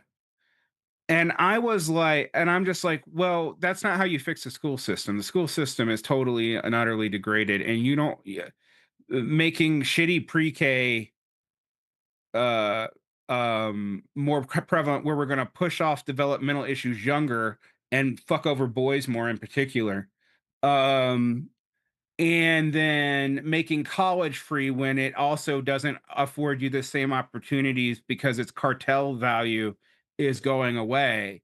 So I mean, yes, I do believe in the noble goal of everybody who wants an education should be able to have it, but like, why are you focusing on it in adults? Oh, because you're trying to stop your proletarianization, and you view, you're magnanimous, you being this generic professional, you're magnanimous in the sense that you want to give that to everybody. So you're not selfish. It's not selfishness is not the right way to think about this, but your only framework for how to do this is the stuff that would stop what's happening to you. Conversely, with a lot of blue collar workers in specific, their resentments come from real places, and they're not stupid, but their resentments are based off of this fatalism. And I've known a whole lot of blue collar people who have this fatalism. And I think maybe for good reason. I want to be very sympathetic for this. I think it's backed up in the way their lives experience, where like they are socialized to believe early on that work leverage and putting in the work is a way you show love, is show affection, and you hold the community together. They see that that's not true, and then they like want revenge, and I don't know. I mean, I get why they want revenge, but it leads to an antisocial politics. When you combine that, where working class social spaces have been commodified to the point that they cannot afford them anymore. And I'm not just talking about like obvious stuff. I'm talking about churches. I'm talking about the Kiwanis Club. I'm talking about all these civic institutions. Fuck, even bourgeois-ass civic institutions like the pub are becoming too expensive for them, and so also they don't date. And the malls are gone, the video stores are gone, the arcades are gone, our third places, all the third places, even though they were capitalist and commodified, those are gone too. They still did a little thing like hanging out, having conversation face to face with friends, and right. We and lost so those. The other thing that I think it leads a kind of weird thing that we actually don't talk about this in the book, but I've thought about it recently, is one of the other obsessions with getting everyone to go to college is for a lot of people who are professionals. That's also the only place that they had like a third place style lifestyle that was viable without a lot of money, even though it really was super fucking expensive and someone paid a lot of money for it, but maybe they didn't, or they didn't at the time and then regret it later. So they're like, oh, well, if we have that back, well, this is the only institution we can imagine still having that. So let's universalize it. That's a mutual recognition problem that in a really not obvious way comes out of lumpenization. I guess we should talk about why we talk about lumpenization and not the lumpen. Yeah. I just want to say one thing. The majority and the kind of the numbers of the working class still are important to put forward, not in this Jacobin imaginary of the old blue collar, bringing the lunch to work every day and the kind of, that whole imagery, the Carhartt and all of that. But if we were to back out and actually give a true and we try to do this in the book, a true composite picture of the working class, a lot of these dynamics that we're talking about here of the seeming resentment, the seeming impotence, and the seeming passivity of the working class could easily be sublimated if we had institutions that would be in the measure of their interest. We don't, and therefore it becomes a fait accompli, and all of this stuff just gets more compounded and more compounded. But so we say optimism and pessimism, it may be more easily solvable if we were able in the future to construct vehicles or vessels by which this shit can be re-expressed. And that's actually where I do think that like psychoanalytic theory would matter in terms of how you take resentments at a social level and channel them into something. Doesn't that involve requilting them? It could. You would need all that theory. You would need all that theory. And this is why I don't want to give up on Žižek and Lacan. I would never want to do that. I'm just trying to kind of bring it maybe more down to earth in a certain way, because I don't think that these resentments are interminable. And I don't think you guys think that either. It's just we are in this quagmire. So it's a decadent quagmire we're in. Go ahead, Derick. Sorry to interrupt. No, I think this is, but this kind of is where the merger thesis, one of the things that we realize is we actually probably need to write more jointly on what we think by the merger thesis, because I actually don't think the classical merger thesis as put forth by largely as understanding of Lenin and Kautsky is actually still exactly. Why don't we pause, because I can already channel listeners saying, what the fuck is the merger thesis? Right. I know, yeah, please. So why don't you go ahead and do that? Well, the merger thesis is this idea that because of there's two things that in the 19th and early 20th century they saw happening. They saw factory work requiring workers to become literate in a way that peasant self-sufficient work never required. So yes, there were literate peasants, but that was always just like if they were lucky enough to read the Bible, and then if they wanted to read other stuff, yes, some did, but most did not. Also, books were very expensive before the even in early printing, they were still pretty expensive relative to income. By the end of the 19th century, that's no longer true. The commodity prices have been pushed down. Books are readily available, but also, you needed it to learn how to do work. Conversely, you had this professional class that they thought of as just a kind of mind petite bourgeoisie. That's really what they thought of them as. They were mental petty proprietors. And they had skills because they'd been cultivated to have them. They've had formal education. And the idea was that depending on which version of this you believe, either there's already the sociality for socialism in the working class, but it needed to be articulated scientifically, or there was already a complete natural innate socialism to the working class. I actually do think this was too optimistic. But if you had these professionals who threw their lot in with the proletariat, and there's two ways implied in the Communist Manifesto they could do this. Marx uses the same word for both, so it's a little confusing, but he calls it proletarianization. One is you're forced by the market into a wage relationship, so your future's with the working class anyway, which has kind of happened at this point to a whole lot of people. The other was that you realize that's going to happen to you, so you get on the ball and just choose to do it preemptively before it gets forced on you anyhow. And they were hoping that the core of this group, and particularly in Bolshevik strategies, that could be devoted to the cause full time because they had both the skills and some kind of means of subsistence that did not require that much labor to do it, and that could, be backed up with the party. Now, I actually think we need something more like a true merger for two reasons, and one of them we don't talk about in the book, and it's unique. I don't know that Daniel agrees with me, but that is the complexity of modern knowledge means that most like white collar specialists are so specialized that their ability to add general value is actually a lot less than it used to be. Um, and conversely, the working class has been so hit by automation that, I mean, you even see it in literacy numbers, frankly, that like we're seeing reversal of like 100-year-old literacy trends now.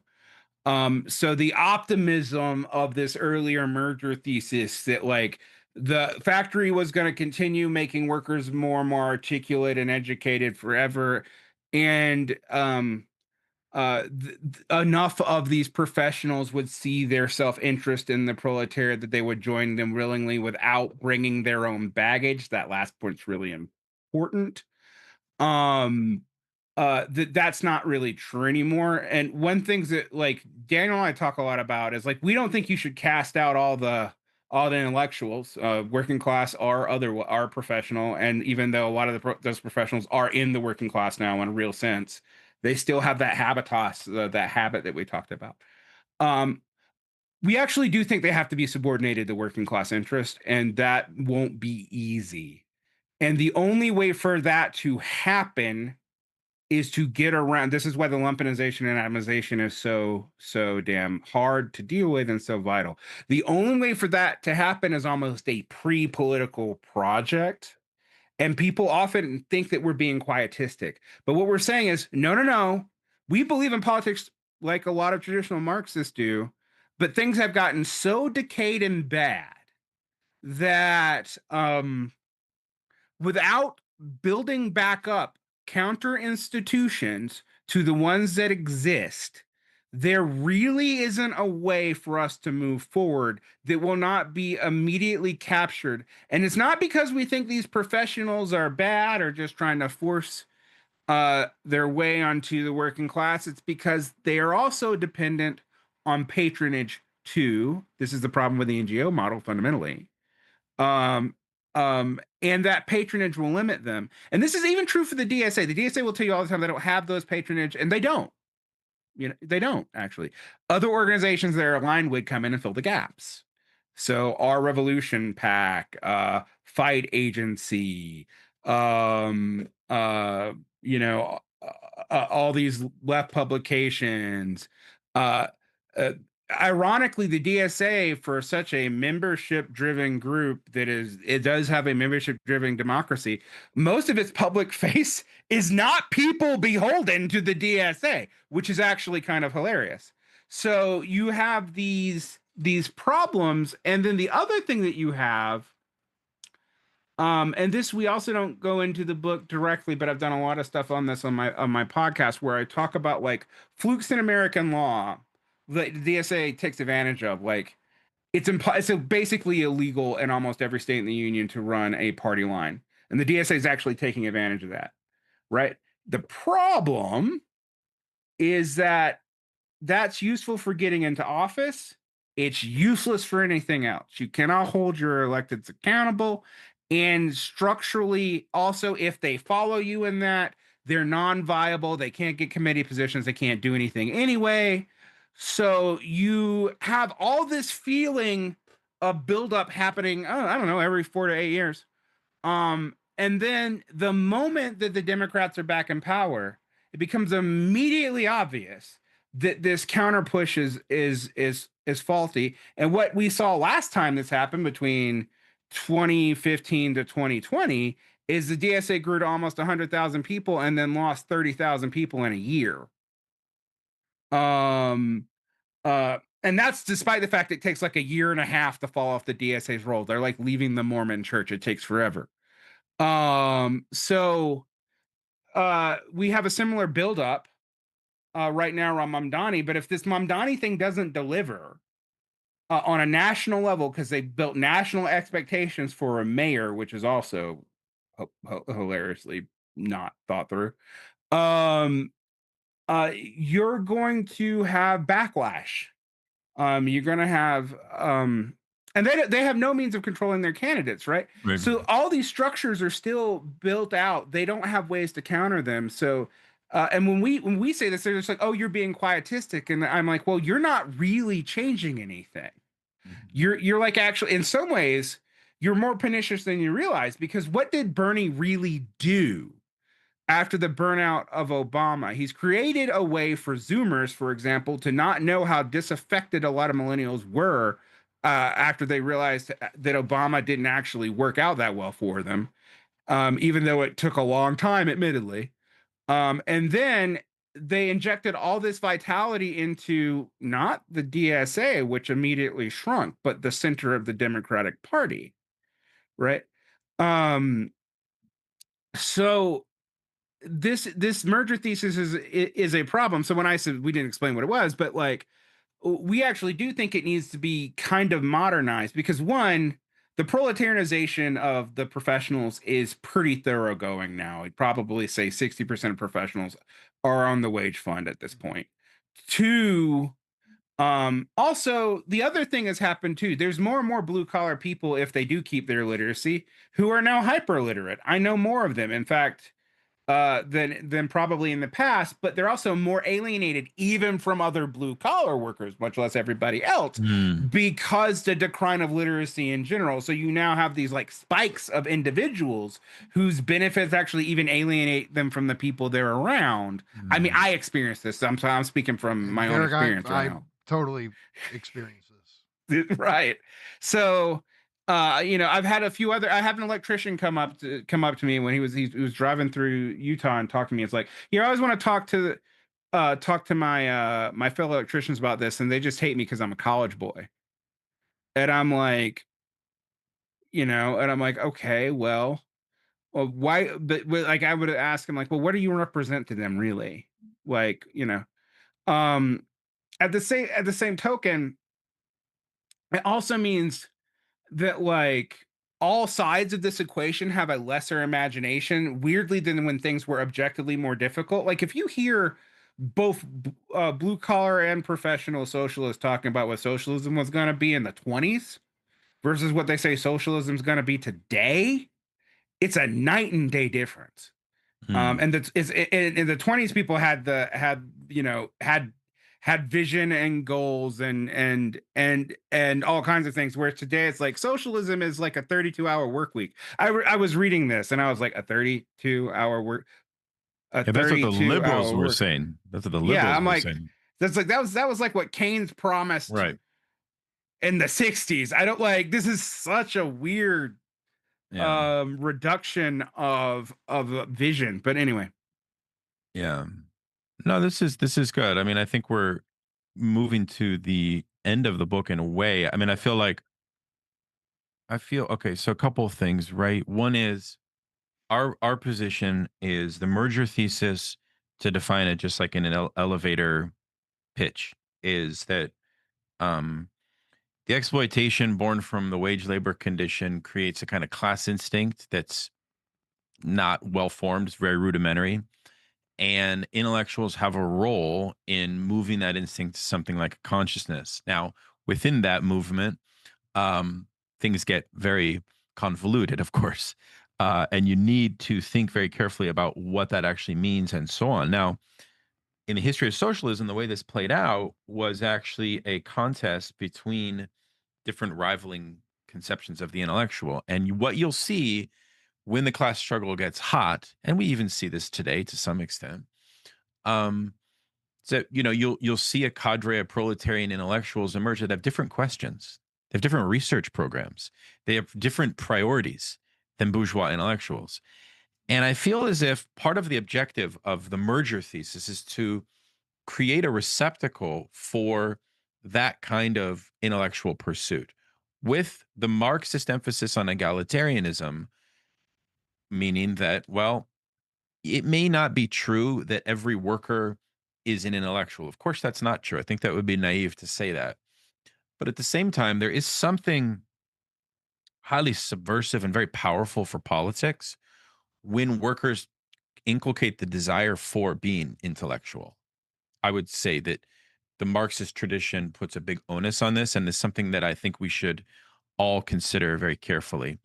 Um, that's not to say that we need like two different research projects, one proletarian, one bourgeois, although that would kind of be interesting. But it is to say that, again, on our big theme of, we need to create better institutions, one of the tasks would be to cultivate organic intellectuals. What's an organic intellectual? It's essential to the merger thesis. An organic intellectual is somebody who has subordinated their goals and aims to the liberation of a particular class, and they have refused. And I'm not claiming this is easy to do in our time. I'm not claiming it's easy, but they have refused this model of hyper atomized bourgeois individualism. What does that look like in our time? That's a provocation that we want the book to provoke in people. What would it mean? What would that mean, right? So that is sort of what we're getting at, which is an invitation to think through what we mean by the intellectual, which kind of takes us back to the origin of the book itself, as you can see. But then, of course, we end with the question of strategy. We also have a big critique of this notion of spontaneity on the left and the theory of spontaneous revolts, which we could talk about that if you guys want. It's a short book, but honestly, now that we're talking about it, I realize we jam-packed a lot of stuff in here. Yeah. There actually is a lot going on. But maybe for purpose of time, Mikey, we should move to strategy. I don't know what you think. Yeah, like I said, we should probably start wrapping up a little bit because I don't want to keep you guys too long. Maybe talk about strategy, and then Nance and I have a few questions before we let you go, and then we'll be done.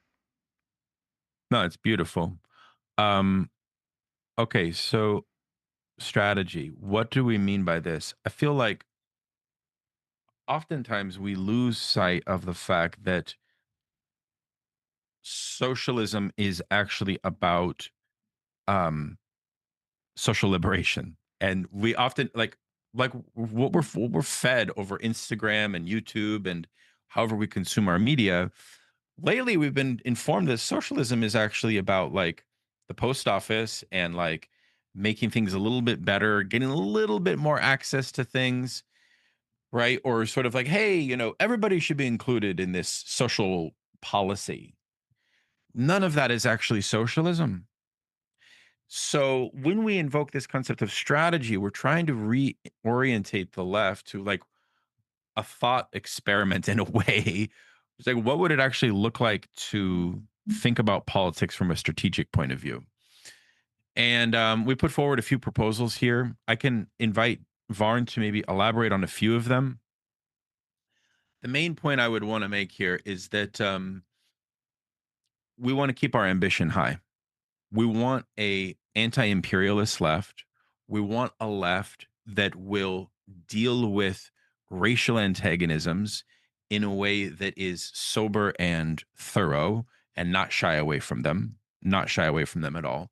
We want a left that has overcome all of these pieties and taboos that hyper-liberalism has placed upon us, that often cripple our capacity to actually organize workers. We reject this idea that there's a kind of, there is a labor aristocracy. It's an important theory in Marxism. You guys may or may not be aware of it. But some Marxists today we push back against, who put forward the idea that in the core of the capitalist world system, in the Western core regions, the working class is subordinated to a labor aristocracy, usually embodied through labor unions. But we push back on it and say, well, how many workers are in labor unions? Yeah. About 10%.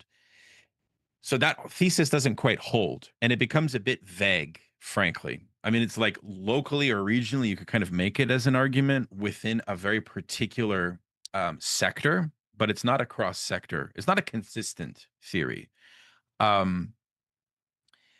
So our strategy is meant also to reconnect with like some of the teachings that Marx imparted to during the First International, to like the burgeoning French Communist Party. He had a number of people asked him about like what his strategy was, and he listed some. So we're sort of repeating like these old Marxist planks. And there's something very minimal, but also very sound in Marx as a political strategist. When you just sort of cut through all of the noise, it's not a surprise that by the time Engels dies in 1895, the mainstream of the socialist movement basically said, look, we are going to accept all of your doctrines as ours, right? So one of the things about Marxism that people don't know is that for many decades, Marxism was only coveted by the elite, by the intellectual socialists. But by the time Engels is done, Marx had died, whatever, 10, 15 years prior to that, their doctrines were kind of accepted and somewhat mainstream. Now, of course, that created a whole bunch of controversies with Bernstein and revisionism and so on.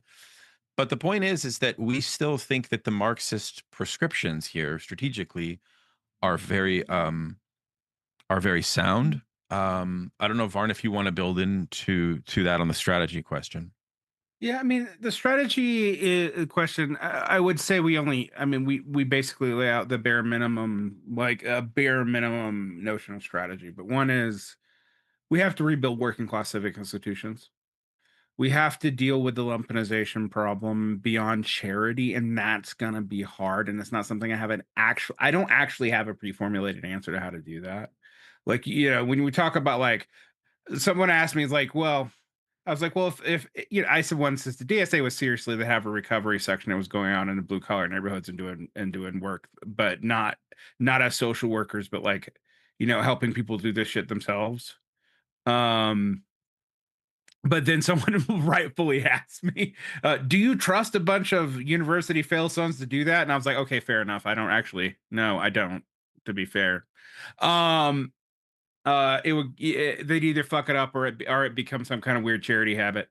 Kind of like the way, if you guys remember in Trump 1, you had all this interest in helping homeless people, but it was mostly just like college kids going defending homeless encampments as if that was helping the problem. Or changing homeless to houseless and shit that I've had, I've actually been homeless, so I'm like, no, Unhoused. It's the unhoused. yeah, whatever. I refuse to fucking use that godforsaken, like, because I'm like, who is that for? Does that make you feel better? Like, you're giving them dignity, but you're not fixing anything. You haven't fixed a damn thing. You've just recognized their human dignity. I'm sorry, I can recognize their human dignity without using a word. So, like, these are the kinds of things that I think we have to think about. There are things that we see, like the DSA try, that are somewhat hopeful, but I don't trust it entirely, partly because they're doing it, but also partly because the hopefulness is still very limited. I'll give you an example. There's all this focus on tenant organizing right now, going, helping people resist renters. And I point out that, like, yeah, that has a lower barrier of entry than trying to do former labor union, even like an unrecognized one. So fair enough. And you're actually helping people, working class, do stuff in their life, blah, blah, blah. But the problem is that it's still a dependency-based thing, because the only ways to win on that front are actually legal. And the reason why I say that is, if you stop paying rent, does that stop your landlord from valorizing the property? No, they can kick you out and sell it, even if no one pays rent. They can still get the value out of that. It is not the same as shutting a factory down.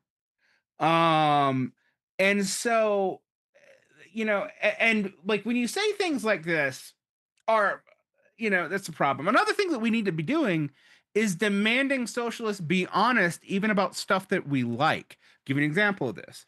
Mamdani right now has been passing all these rent freezes. Technically kind of true if you're in a very specific category of rent, and you have to realize that unlike everybody, well, it's in the United States, New York has 3 different levels of rent regulation: market rate, market stabilized, and rent control. And the rent freeze affects market stabilized. But what I get mad about is you have like David Sirota and all the normal people going, I'm like, oh, this is like a victory for the working class. We've never seen anything like this before. That this proves politicians can do this. Well, this entire program is a Bill de Blasio program, and all that Mamdani really did was expand it from 1 year to 2. It's been invoked twice in the past before Mamdani, both during the thing of during the tenure of Bill de Blasio. But the DSA is talking about this as if it came from nowhere, and our socialist brother came up with this new policy. It already was on the books. Or the child care thing, which is actually way more limited than presented. But even beyond that, that's totally dependent on Mamdani playing well with the upstate New York Democratic Party, because it's funded by Hochul, not by New York's tax base. Uh, these kinds of things are. This is amazing. Can I say one quick thing here? You know this meme that says "Where's the lie?" when you see like a photo. I think it's interesting to me when you think about the Mamdani moment, how much socialism, and here, like, discourse theory and like this theory of the signifier would be useful. Did you guys just notice how much socialism as a signifier is doing all of the work? Even that's not the practical side of it. That's not the delivery. That's not the kind of underbelly. But at the level of the rhetorical popularity of everything that's going on, it's all about socialist. Now that's great, actually, but it could also be a recipe for a blowback. It's just something we should be actually quite conscious of, because it signals to me how much actually in the people, cross classes, I would say, there actually is some very profound yearning for a different ideological direction completely. I mean, to think that socialism has this level of popularity is probably unprecedented since the Debsian period. Maybe even before it. I'm not sure. Just at like a mass culture level. Yeah. It's just a little observation I wanted to say. I don't know if you guys agree with that, but Well, I mean, look, I mean, it's to the point where you have guys like Bill Maher who are constantly now complaining, oh no, like there really is a communist threat here, and you see the liberal in him really come out in these moments. But I've never seen him worry about this kind of thing, and so when you see him obsessing over it, it signals something, right? and it's also strange to me if Zoran seems to have the upper hand because the centrists are not in the arena articulating their views. So what is compelling Zoran to back down from his intense position that he started with? That's what got him elected. Why is he backing away from it? I don't understand. I don't understand that. I mean, I could presume, but that's not it. That's But not is a. it also part That, of once you get a position, then you start having to politic with the status quo of? Is that part of it? I think that's part of it. But what I'm trying to say is I haven't seen a. Here's what I'm trying to say. There's a certain madness of bourgeois politics where the center and the inertia of the center does not necessitate a rhetorical presence for articulating its ideas in such a way where it's actually compelling people democratically to follow them. They use coercive means rather instead. That's what they do. That's the shit that bothers me the most, is that like Obama and Biden and their centrist policies are not argued for. They're treated as a kind of common sense in a way. Yeah, I mean, particularly when we see Mamdani first taking on 3 different former Obama staffers in his campaign and administrative staff, but then when he started making public, peons that got progressives really excited because they're like, oh well, they called Obama socialist and he was fine, and obviously calling Mamdani a socialist and that that's just a slur. And I'm like, no, Mamdani ran as a socialist. It was explicit. It was not that they're not even slurring him. That's what he ran as. Right. And so That's a significant difference. That's like night and day. It's a like, big and difference. like, and it is kind of amazing how few DSAers even registered that was him pivoting away from socialism as a brand. I mean, he's kind of tried to have it both ways, and the thing is that will eventually also not work. We've also seen, and we talk about this in the book, this is consistent with our analysis in the book. He's kind of got a locked in budget right now if it goes, the budget debate in New York, but like he had to do reamortization scheme, and so he can't really do any more at the moment this year towards his agenda. He doesn't have the money for it. And even like his state-run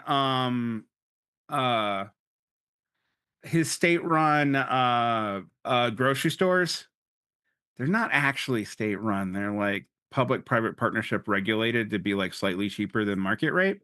Right. But they're also like very few, and it's like it's like odd to. It's like such an obvious media spectacle. Everything he does is like a kind of controlled media spectacle that's somehow simultaneously representative of his socialist idealism, but like super constrained by this centrist realism. So it's just it feels very convoluted in my view. Yeah.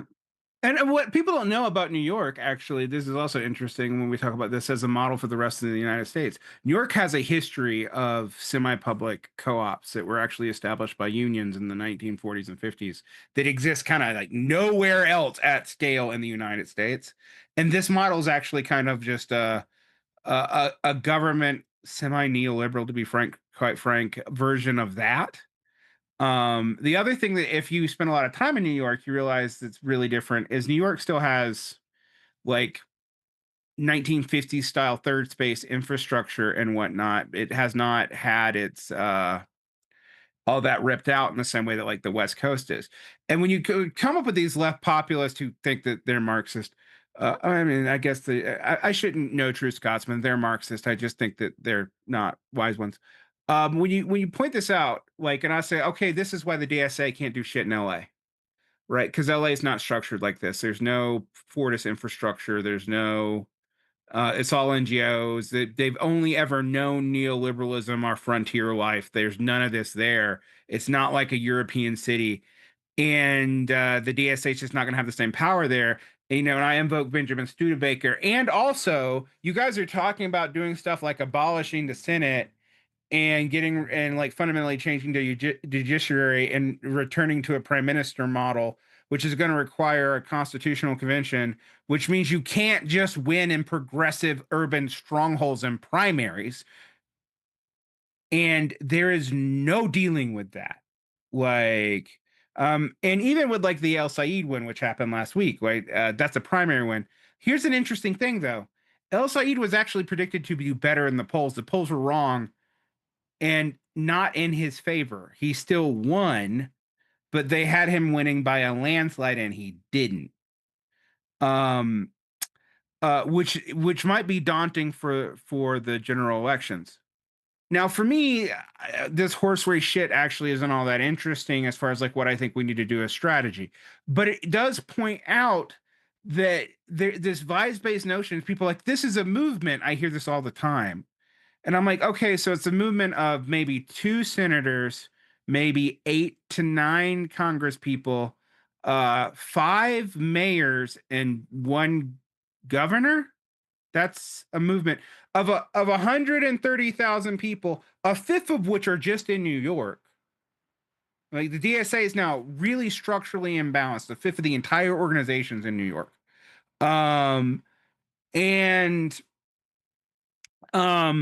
You look at all that and you go, that's a movement, but it feels like a movement because we've lived in this time where spectacular anything feels like a movement. But it is not fundamentally a mass politics, and it's not a politics of policy either. It's not a wonk politics. It really does feel like, you know what it feels like? It feels like these centrist Democrats are weaker than they have been in the past, and the DSA is taking that weakness and their ability to exploit that as proof of their massive popularity outside of these like blue collar professional urban strong white collar professional urban strongholds. And we just don't see evidence of that. And even what I said about the New York DSA, do you know what borough of New York does not have a DSA subchapter? Or the Bronx, the most working class one. Like, and the biggest DSA chapters are in Brooklyn. The next one's in Manhattan. Then it's in part of Queens, and then it has very little representation in the Bronx. And that's fascinating to me. Here in Salt Lake, where I live, so I live I don't live in the coastal elite core. I live in the red state periphery, right? Although I'm in a blue ass city. But the thing here, DSA mostly operative on the east bench. You don't know what that means because you're probably not from Salt Lake. But that's where you can gather from the way I'm saying it's the richer part of town. But the DSA has very little representation in the working class part of town. And what's interesting about that actually is that didn't used to be true. When the DSA became a chapter in Salt Lake, they were primarily focused on the west side, which is brown and working class. And as the DSA has grown, it has moved from it has become more brown, but it's also become less working class and where it's oriented, not more. Despite the fact that it has more pro working class rhetoric, there's less like easily working class members in the blue collar sense. And that's true for the unions. They move around too. Like I do a lot of union work. The DSA doesn't have a lot of pull with the teachers unions, but they also don't have pull with the municipal trucker bus drivers unions. They have like 2 or 3 members. That's it. They don't have pull with the miners union. They don't have pull with the firefighters union, and they don't really have pull with the train operators, the UTA, which means that they have pull with super small unions like this, like the government workers unions that aren't the teachers, are the firefighters or the cops, or are the CWA, the creative workers union, are newly created service sector unions with very small shops, like 16, 20 shops. I talk about this statistically all the time, but I'm actually mentioning it anecdotally because this is what I see here locally and I know the numbers. So it's just like yes, they have working class representation, but it's a very specific sector of the working class that they do. And they have no strategy anymore, even concern anymore. One of the interesting things about since Mamdani's come around is the talk about boring in with the unions has gone away. And you really saw it when they turned on Chris Smalls. Like, I'm not here to say that Chris Smalls has been the greatest labor union leader of the Amazon Workers Union. In fact, I would say he probably is a great union organizer. That's different from being a union leader, and he got sucked up into celebrity culture. That's all true. But why did they attack him all of a sudden? There wasn't any of that stuff, even though they brought it up. They attacked him strategically after he said something about AOC. And by they, I mean Jacobin Magazine. So when we talk about strategy, we got to stop that shit because what you see here, and this was even reflected in my own chapter. My chapter of the DSA, for those who know, I'm in the DSA as an like what they are to the Democrats, I am to them. So make of that what you will. But as soon as I joined, and as soon as I started running campaigns, was the first committee they put back on hiatus? The Labor Committee. You have a DSA chapter that put its labor committee on hiatus in an area that, we have a lot of urban professionals, but there's a whole lot of blue collar workers in Utah. I mean, I'm in Utah. Like, no, it's not like Mississippi. But if you're not in the tech fields or in the public sector, you're probably either in healthcare or mining or transportation.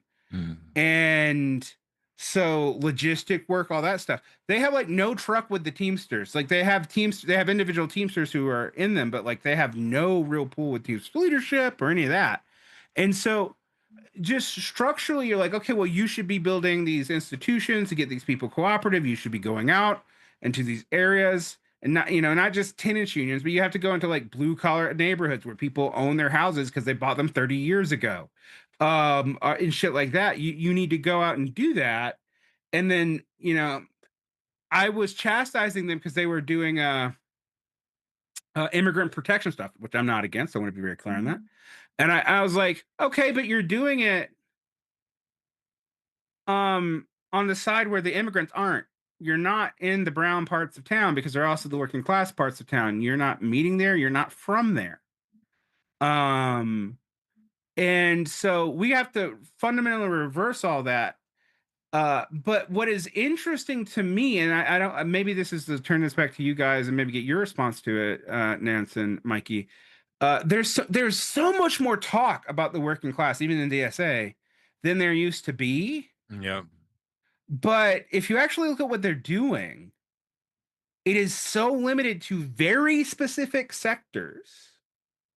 And it's so, frankly, college boy, to be quite frank, even when it is truly like really working class, but they're still educated. Like, I am, look, I have like 4 degrees. I can't talk, but it's wild to me that there's not really more of a sense of urgency about doing this, or even urgency about stuff like we should be doing literacy clinics. We should be doing, all kinds of stuff to prove that we care about this community and that you would get something from us other than maybe the promise of a politician we canvass for doing something for you and some indefinite, undisclosed period of time that we have no evidence that they've ever done.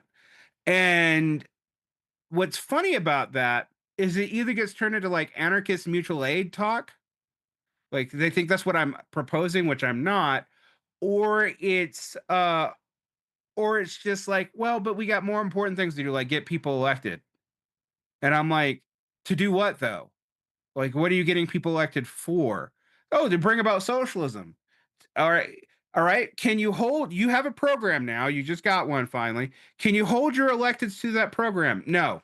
All right. Like, Look. I have nothing more to say. Look, I mean, at this point, like I do, like, I have to bring in Baudrillard. And like, this is where I feel like it resonates with me, guys, is where, like he's saying, all these Marxist categories, for him, they don't have concrete reference anymore. They're invoked, they simulate something, but the hard kernel, the corresponding reality isn't there. And I feel like that's what working class functions like so much, where, yeah, the term is used and it seems to simulate that some sort of working class politics is going on, but it is not geared towards or anchored in some concrete referent. And it simulates that's going on where actually the referent is absent. And I mean, look, and also, I mean, when you're talking about like vibe politics, to me, it resonates with certain things Baudrillard said about transversality, by which he meant different categories imploding into one another, creating some weird like soup where there used to be fine distinction. So for him, politics and sports and entertainment, they used to be separate spheres of social life, but now politics is sport and entertainment. Entertainment is sport and politics. They're all intertwined and wrapped up with one another. And, I mean, with the vibe thing, it's like, it's funny talking about AOC and how she was on the outs and then she's back in. Doesn't it seem like pro wrestling? Oh, she had a heel turn. Oh, now she's got a face turn, and now we cheer for her again. But at the same time, you see that with people in MAGA. Oh, Trump posted a meme where he's like positioned himself as Jesus. Heel turn, but then 3 months later, it's as if it didn't happen. They don't care. And it seems like they engage in politics the way that wrestling fans watch wrestling. Like, oh yeah, I actually like Seth Rollins as a person. So I like him whether he's a heel or a face. And it's like people enjoy these moments where they can hate the politician that they're ultimately still going to side with, because it's all fun and entertainment. And it's like they don't click into a different mindset with politicians as opposed to the celebrities or wrestlers or athletes they're fans of. It's all blurred together. And I just see a lot of that Baudrillardian insight at work in these dynamics. I think that's true, but at the same time, you also see day to day um, the effects of class society that also cannot be flushed away or sort of pacified as easily as they could have in the period of capitalism in from which Baudrillard is writing. Put another way, hyper austerity and the shit we're living through with cost of living crisis and everything that's kind of come our way in the wake of the restructuring of the political economy after the great economic crash of 2008, which fundamentally changed the game. Um, I think has made a lot of the presuppositions of Baudrillard's whole theory of and his critique of, even in his book called The Consumer Society, no longer quite as subversive, because a lot of that was still presupposing that there is a general consumerist panacea to some extent. And so he did not need to rely on Marxist categories because social urgency wasn't there. I actually do think, and we see this in our working class studies section of the book, that the urgency is there. And the part of the problem is, well, okay, we talked about civil society organizations to be made that would organize the working class, but I would also say cyber organizations should be made as well, because we already do a lot of this organizing, and even this podcast platform we're on right now. I would love to see scaled out a lot of this like activity that's already happening. It's way better in terms of quality and also like transmission of content and problems and questions that people care about. Frankly, probably much better than the current university, if we're honest. Mhm. How could all of that be contributing to rejuvenated proletarian politics? That's a strategic question I'd like to see happen.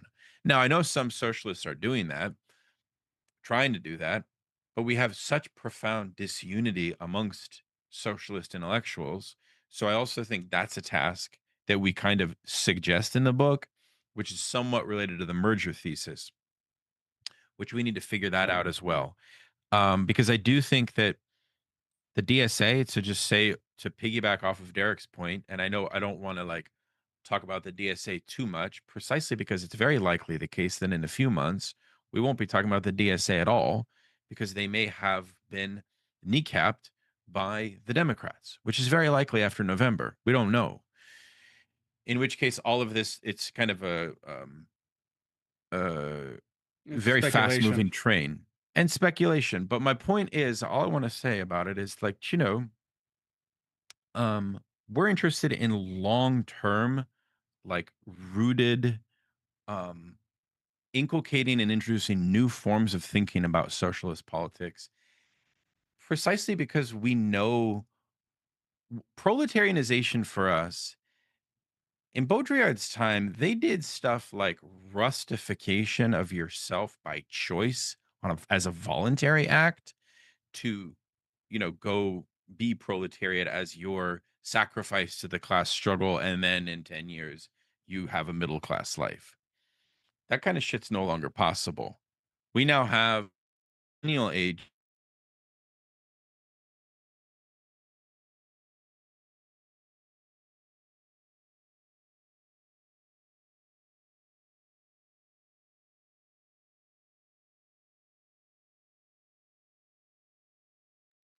If the intensity of those experiences cannot be converted into a serious political program, then that's a missed opportunity, in my opinion. Does that make sense? In other words, I don't think that proletarianization was actually happening at the scale that we're facing it. The problem is we don't have institutions that can make this known to us, what we already know. or like, yeah, like create the routes whereby it can be sublimated and acted upon, right? So, but that's going to involve entertainment. That's going to involve sociality.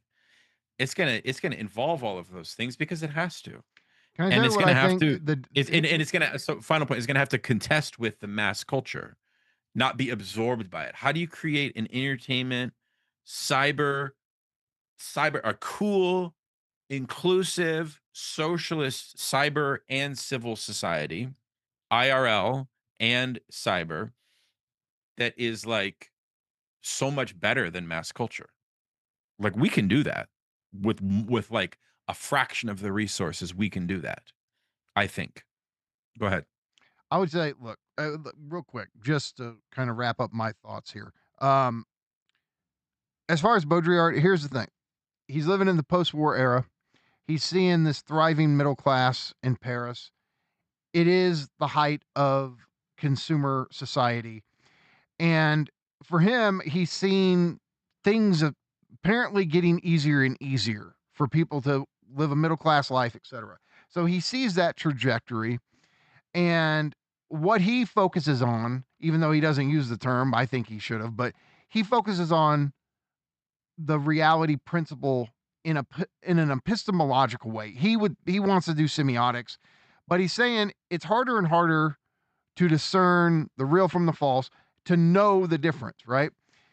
What he doesn't have in mind is the Lacanian real. And he'll say the real, but he doesn't understand the real as this traumatic blank spot that your symbolic order can't capture. And that's what we're all facing with this decline, with this whole trajectory post, the heyday of consumerism and all of this, and lumpinization, planetarianization, all of these things. We're dealing with the real as trauma, as, and not so much as, can we tell the difference between this image or that, or how much are the reality lines blurred? That's still a problem, of course, especially with social media and AI and deepfakes and all this. But I don't think he thought that there would be this moment. And it did really change right after he died, where things became, especially in America, people living the trauma of the wage existence, of having the fishery in experience. My future's been canceled. I don't know what the hell I'm going to do when I'm older. Things are only going to get worse for me. Like, all of that was not on his horizon, and I think that's a fair point of critique for him. The only thing, look, as we were talking about pessimism, and I guess my only thing I would say is, look, here's what I've encountered with my coworkers and with myself, because I've had people over the years say, "Oh, you're not trying to organize, you're not trying to do anything, you just do theory." And, I really care because I'm organizing. And all I can say is, as a pessimistic wage slave, the way organization and devoting, I don't even have the time and energy to devote to. That's the issue. It seems like, hey, not only do you have to live in the despair of wage labor, you also have to enjoy it. It's almost super egoic pressure, where it's like, my life sucks, I have to work, but now I also have to do this work on top of work, trying to do something about the work, which I'm not going to probably benefit from in my lifetime. And I don't have the time and energy to devote to my friends and my loved ones and the things I really want to do with my life. So now I got to make even more of a sacrifice to figure out how to be an organizer, and how, like, I'm just saying that's a real problem. And I don't know how, like I say, I deal with it whenever I've tried to talk to coworkers in the past about, they all like, dude, I can't work, I can't do anything. I can't take that on. And that sense of like, I don't have it in me to try to do any more sacrifice or any more work. All I can do is survive. That's a real material problem. This when is it comes this to is this. why we have a whole section in our strategy, part of the book, you may remember, about free time and about Marx's lesson after 1871, after the Paris Commune, civil war in France, where he'll say that, um, yeah, there needs to be introduced a halt to this condition of wage dependence so that the proletariat can. I mean, this is actually interesting though, because in a way, I feel like the pandemic did introduce a minimal amount of free time for some of us, but but because capital had to come back and reassert itself, it kind of fucked all the levers and gears up in our habituation practices.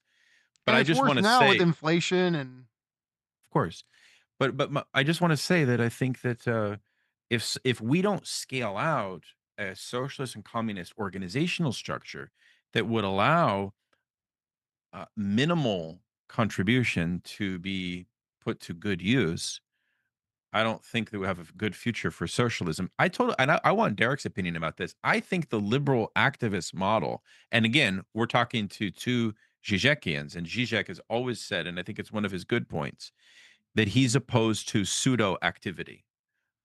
And then, of course, he reverses Marx's theses on Feuerbach and says, actually, the subversive thing to do is to think. Okay, whatever. I don't need you to respond to that, but I am curious, though, that we live in a political culture that still has that hyper 60s liberal mantra of you need to be an activist. If you're not an activist, it's like that's how you gain your cred.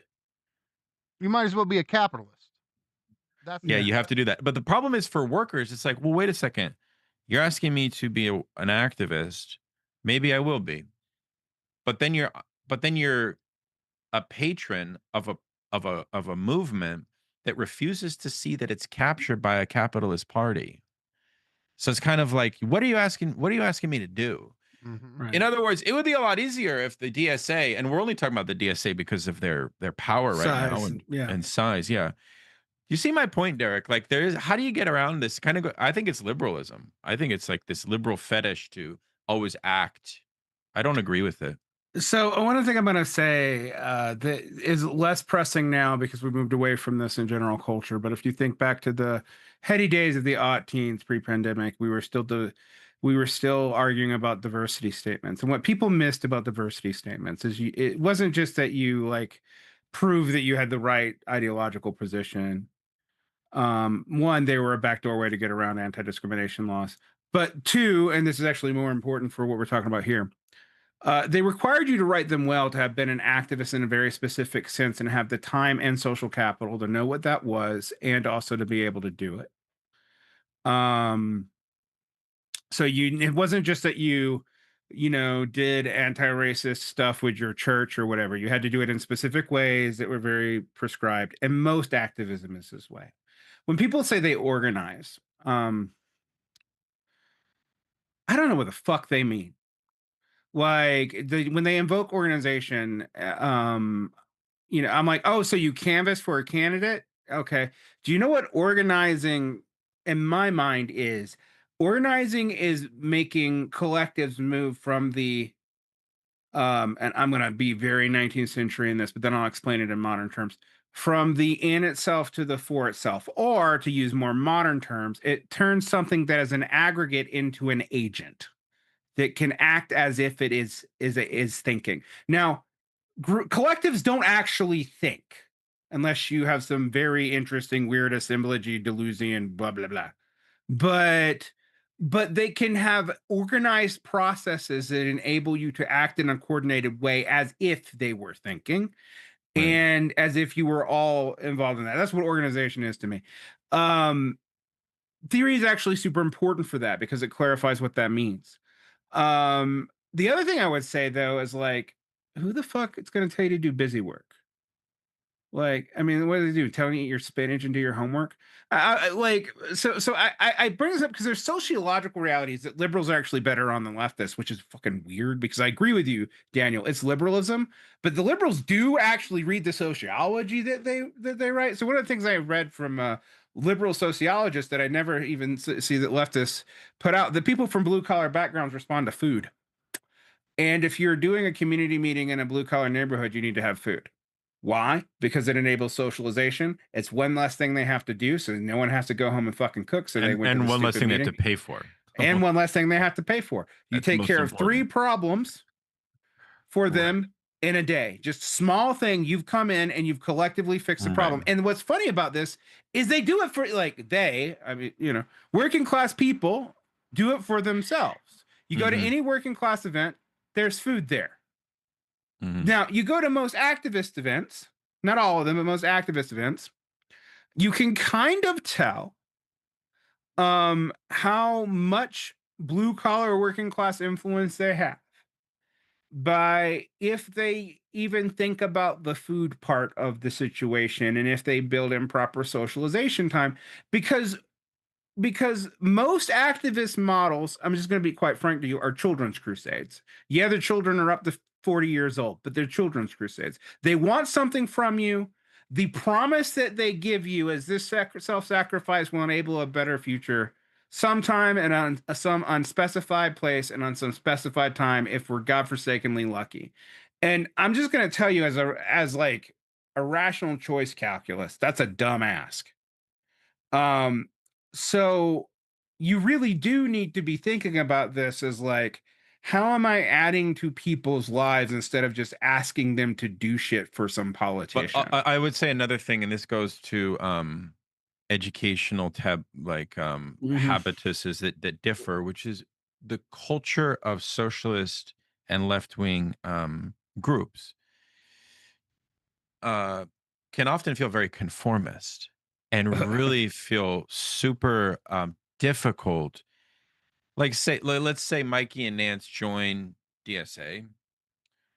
Well, Mikey and Nance are basically experts on accelerationist philosophy.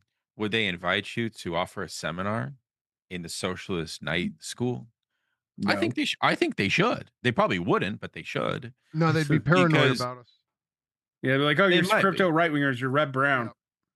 Yeah, they would be Like, worried about the Nick Land thing and so on. That's such an impatient worry to say that, that so there has to be some thinking about how to just, I don't know, man, get out of these and I don't actually have a clear answer to that.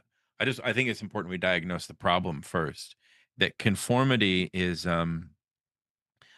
I mean, Mickles and Derek and I did a whole podcast on Mickles and the tendency towards oligarchy. That's a little bit to describe it, but there's also this kind of super. I mean, you actually could probably, through your analysis of superego, psychoanalyze socialist conformity. I would like to see an article on that. That would be interesting. I'm yeah, working I on would super also ego stuff right now. I would also like trauma to be dealt with, like working class trauma to be dealt with, not in the way that like the Catherine Liu talks about. I think rightly, she's right about the way trauma is weaponized, and like trauma informed this, trauma informed that. And I was telling someone, as a person who has like clinically acute PTSD, not gonna go into why, but I do. Uh, I was like, everything you guys say has nothing to do with trauma. And also, if you were so good with dealing with trauma, since we're trauma informed, why is like teen suicide rates going up? You know, Like, trauma to me, like it's always thought of as this shock, like, and mhm. I just like, no, it's just this dull ache. Yep. It's a dull ache that you have to bear every fucking day, and you feel like you can't get out of this goddamn dull ache. And I like I said, I think this idea of the shock or the it's punctuate. It's this. I just think that completely misses what it is to like existentially trudge through a structural trauma. No, I would agree with you on that. In fact, I talk about both structural, but even personal traumas. Like, it's not like, oh, I got triggered.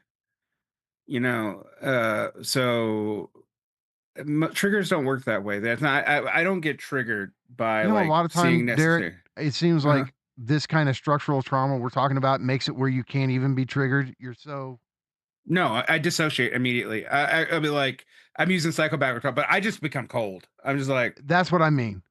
The Exactly. weird thing about this though is that you are traumatized and have given up, rightly so, in the field of the wage market world, which is valid and true, and we see that, and it's the best thing about the honesty that emanates from you. But you've also done something very interesting, and this kind of relates to liberalism, which is that you've cultivated an intellectual practice which qualitatively, if you were to analyze it as a liberal would, that would like fuck up the whole liberal calculus, because for them, value is only marketized value. We talk about this in the book, and it's a distinctive feature of bourgeois ideology, is that value is only derived from what you do for work. Mhm. Right. Mhm. And I feel like that's a heart of the merger thesis, in the sense that actually what you guys produce is not recognized as value, but actually if we had an honest reckoning, it would be qualitatively at a higher level, in my view, Yeah. because it's more relevant to people, and you're asking different questions than they're asking. So does that make sense? Like, it's a question I think of, it kind of brings us back to ideology in a certain way. Well, I mean, I think Nance, like you especially, I mean, the thinking of how capitalism sets the terms of what counts as value, opposed to a whole array of other metrics of what counts as valuable. And that's one of our core issues with capital. And I know how much you've thought about this. Yeah, I mean, I think I'm thinking a lot. I have taken a bit of a pessimistic turn just thinking about strategy. I think I discovered Possadism at just the right point in my life, that it latched on to me psychically. I also think Possadism was not international communism. It was predicting the future of American politics, because you see all this shit, all the talk about World War III, all this talk about alien disclosure, all this madness, artificial intelligence, Jesus waking up. Like I think that's all very in line with Possadism. But no, I think value is like this kind of third person belief. Like, it's not a belief that you hold as the subject, and it's not a belief that the explicit concrete other holds. It's this kind of third person type of belief. Mikey, we talked about this, Althusser and Žižek. And that's what value is. And like, at some level, we feel that there's something taken from us. You can call it alienation. You can call it estrangement. I don't love that language, because I think there's more nuance to discuss when it comes to alienation and reconciliation. But nevertheless, the subjective experience of everybody, not just the worker, is that something is missing. And then the world kind of reinforces that with the commodity form, and it promises you that you can find it, you can discover it, you can find the perfect commodity that will satisfy, that will fill you in like the perfect jigsaw puzzle piece. And I think that loss that we feel is this other type of metabolic activity, this other type of human congress, that is this other type of value. Mikey, you and I, we do this shit obsessively, and we hate it. Just yesterday, I was telling you how much I fucking hate this, and I'm done, and I hate this shit, and I'm over it. But we're drawn to it because it provides something that we can't obtain in the commodity form, and we can't obtain in recognition markets. I can't feel good about this feeling, this lack that I feel deep inside my soul, any other way than just obsessively beating my head up against these questions that I hope I never find an answer to.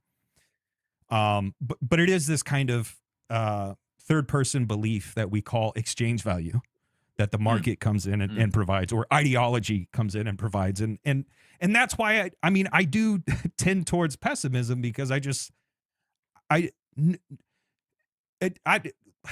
people are like, oh, we're going to go and we're going to talk about fixing. What do you mean talk about fixing? I'm dying of some weird disease that I can't afford to fix. My kid's on drugs. My sister killed herself. My fucking little neighbor got sexually assaulted. Like the world's so horrible. And people want to sit around and talk about how we're going to fix it. It just, to me, it feels insurmountable. However, I also believe that properly leftism is radical hope. So I think the conversation about strategizing, to me, I think the only contribution I can make is just to say, yeah, we collectively do need to figure it out, and I'm included in that we. However, I have no recommendations. I have no suggestions because I do feel like it's, not to say pointless, but I do feel like it's highly likely that we will be unsuccessful. Nevertheless, I think we have to try. Mhm. But just on that point of value, like, yeah, value, human value, like metabolism. What are we doing with our lives? What are we doing here? Yeah, the ideology of value is huge. Yeah, I'm always stuck with this in a couple different ways. I think, like, I talked about Daniel and I as almost a yin and yang on revolutionary optimism versus revolutionary pessimism. And for me, I always tell people that I am a short-term doomer and not a long-term doomer. That I actually totally agree with Studebaker that the way is shut. And my response to that is not hopelessness. My response to that is like, well, now we have to actually build shit then, because if that way is shut, um, there's stuff for us to do. Which is also why, like, as harsh as I can sound on DSA, I've never been like, oh, throw them all out. You DSA are just Democrats. I mean, they are and they aren't, right? But they, like, given the structures of the United States, really, and their own theory of our own theory of power, because I'm in it, even though I don't share this theory with them, but I do have to speak now as a we, since I am in that organization. Um, what choice do they have but to use the levers that they think they have? And my response is, well, you're going to have to, to really change these things, you're actually going to have to, in some ways, lose more. And the other thing I say that I told someone the other day, in fact, I was with Daniel, we were in New York, and I talked about the strategy of patience, often invoked in socialists. But I said, look, I get climate's collapsing, your kids got spiral, whatever the fuck. Um, like half people lost their EBT. Uh, uh, I think a third of adults are no longer in the labor market. 1 in 3, and they're not showing up in the unemployment rate because they've been so unemployed for so long, and the way we measure things now. Um, uh, and it looks like people being thrown in the meat grinder. And I'm sitting here telling you, yeah, we have to start from scratch. In some way, we're not completely from scratch. I'm not asking you to reinvent the wheel, but I am asking you to build a wheel. Um, and the only way that you're going to get people to really accept that that's what needs to be done, and we're going to have to accept the cost of these losses. I don't believe in selling socialism as like big rock candy mountain shit. There are things would have been a lot better if we'd have won in the 30s and not in 20 years. There is cost to that, but I do think there is a future somewhere. And I also like to remind people that socialism began in a time when things were objectively materially worse. Um, my, but weirdly, I find that, like, I know this sounds almost Christian. I can't even frame it in dialect, and I'm also not a Christian, so this is weird. But that to find hope, I had to completely give it up. Like, and it wasn't just me giving up on the Democrats. I had to give up on the socialist sects. I had to give up on posting. I had to give up on, early on, if you'd have talked to me and like before Occupy, I would have thought I could have podcast us into like building, the revolution, because no one had done that. Well, now there's a billion podcasts, and who the fuck cares? Like, and I've been podcasting since 2011, like I said. So it's like, But this is where it is, Žižek, for him, the courage of hopelessness. Like, actually, you have to hit rock bottom. You have to hit this 0 point of hopelessness, and then say, okay, now what do we do? yeah, I guess I wish Žižek took his own advice more and actually got to the what do we do part. Like that's my like, but I Yeah, know he doesn't have an the thing answer is for I that. know who he's talking. I know who he's talking about. I just always feel disappointed when I actually get him to say something, or I haven't actually got him to say that much lately. But someone gets to say something, it just sounds like, well, this sounds like liberalism, Broham. Like it actually doesn't sound that different. But it's also very different to make these maxims of pessimism through the lens of bourgeois individualism, That's true. which I mean, even like we should be honest, like Sartrean existentialism. Yes, Sartre had a pivot to Marxism for a period of time, but the majority of his conception of subjectivity was still, I would say, very much a kind of bourgeois individualist one.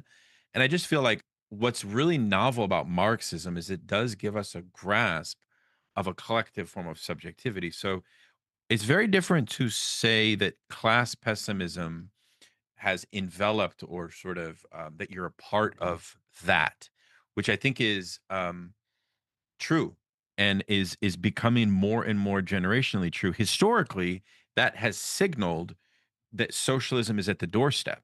Like I just saw a picture of Joel Olstein, the prosperity gospel guy, the evangelical leader. Are you aware that his churches are now empty Mm-hmm. today? No, I didn't know that. Yeah. I mean, I don't know how widespread it is, but it's startling. Startling. So capitalism is now reached points where liberalism can no longer serve as its adjunct apologist extraordinaire. It just can't function like that anymore. This is why I want to say that, it's I wish we had better institutions at this moment, because this moment is ripe for the people are hungry for a socialist transformation. They're hungry for it. And it may even get to the point where it becomes a necessity, right? And I think that the next crisis could the AI crash of Wall Street. God knows what's going to be needed in terms of state intervention there. God knows.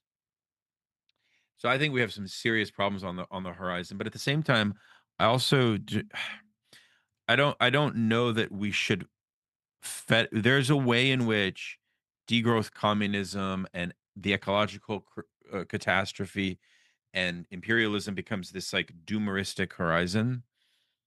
We don't really operate from there. I think it's better to operate from a more day to day question and to center our problems on the wage labor problem and then center that and build out from there. Because I feel like if we can solve that, that's going to represent such a true systemic rupture that those other things then become dealt with differently. So I mean, yeah, I mean, there's so many things to solve. The book was really, I think, just meant as this sort of a series of provocative conversation points. And the tour, we didn't talk much about the tour, but it was amazing. And I hope that you guys in the future think about writing a book and taking it on tour. One, because it's amazing to meet your fans in real life, like Derick and I both.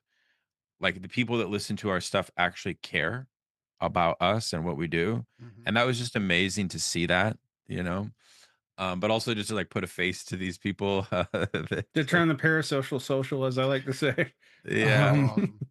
But it's actually legit. Like what we're doing actually matters, and what you guys are doing matters. You know what I mean? And I mean, even when Nance is sort of philosophizing in this way, that's you've worked to a point of l- in embodying a kind of liberated moment, a pure freedom, a freedom of thought in that moment, and that's rare. That's actually quite rare to do that. So if you can serve as a model for other people to do that, for other people to replicate that, that is itself, I think, a very, very, very valuable contribution in my view. So I mean, you guys definitely are doing an amazing thing here, and I'm very happy to see the growth of your channel, which is not only owed to the Tucker moment, Mikey, but I think you guys have just done so many cool programs lately. I've been We're really trying. interested in watching them. Guys, like, congrats on the book. It's great. I think it exactly does what you guys are hoping. It starts conversations, and I think every chapter has that ability to unlock conversations for people, and that's needed more than ever. And so, thank you for being here. Thank you for walking us through the book. Um, Tell everybody where they can find you online. Sure. Yeah, go ahead, Varn. Oh yeah, you can find me at varnblog/varnblog. You can also find me at varnblog on Substack, and you can put my name because my name's pretty unique. I think I'm literally the only C. Derick Varn on the planet. So if there's another one, sorry, I didn't mean to take your identity, but you don't show up on the internet at all. So you can just find me looking me up that way. I mostly do the podcast now, but you can find all kinds of other stuff I've done in the past. I publish poetry too, blah blah blah blah blah. So that's where you can find me, Daniel. Yeah, you can check out Emancipation's podcast on YouTube. Join the Patreon if you wish to support my work. I do a lot of this similar stuff to what Varn's Vlog does and what Dangerous Maybe and A Billion Nances do, but I also, I think one of my favorite parts of the Emancipations is these symposiums. So I did one on like Todd McGowan's book, Gabriel Rockhill's book. I'm able to bridge people like Gabriel Rockhill and Todd McGowan, which is very interesting. But this is actually I also am writing. I'm actually writing a book on Freudian Marxism right now, so I'll have to come back and talk to you guys about Yeah, that. definitely. I have like a critique of it that I think is not that no one has quite yet brought out yet. So I'm excited about that. But yeah, man, just doing my thing. Um, you can check out my Substack as well. It's called Daniel's Journal. Just check, I share my podcast there, but also do long form essays sometimes as well. Thanks for having us, though, guys. Really Awesome. appreciate Guys, it. I'll share their links in the description. This has been great. Hope both of you come back for another conversation down the road. And thanks again. Thank you.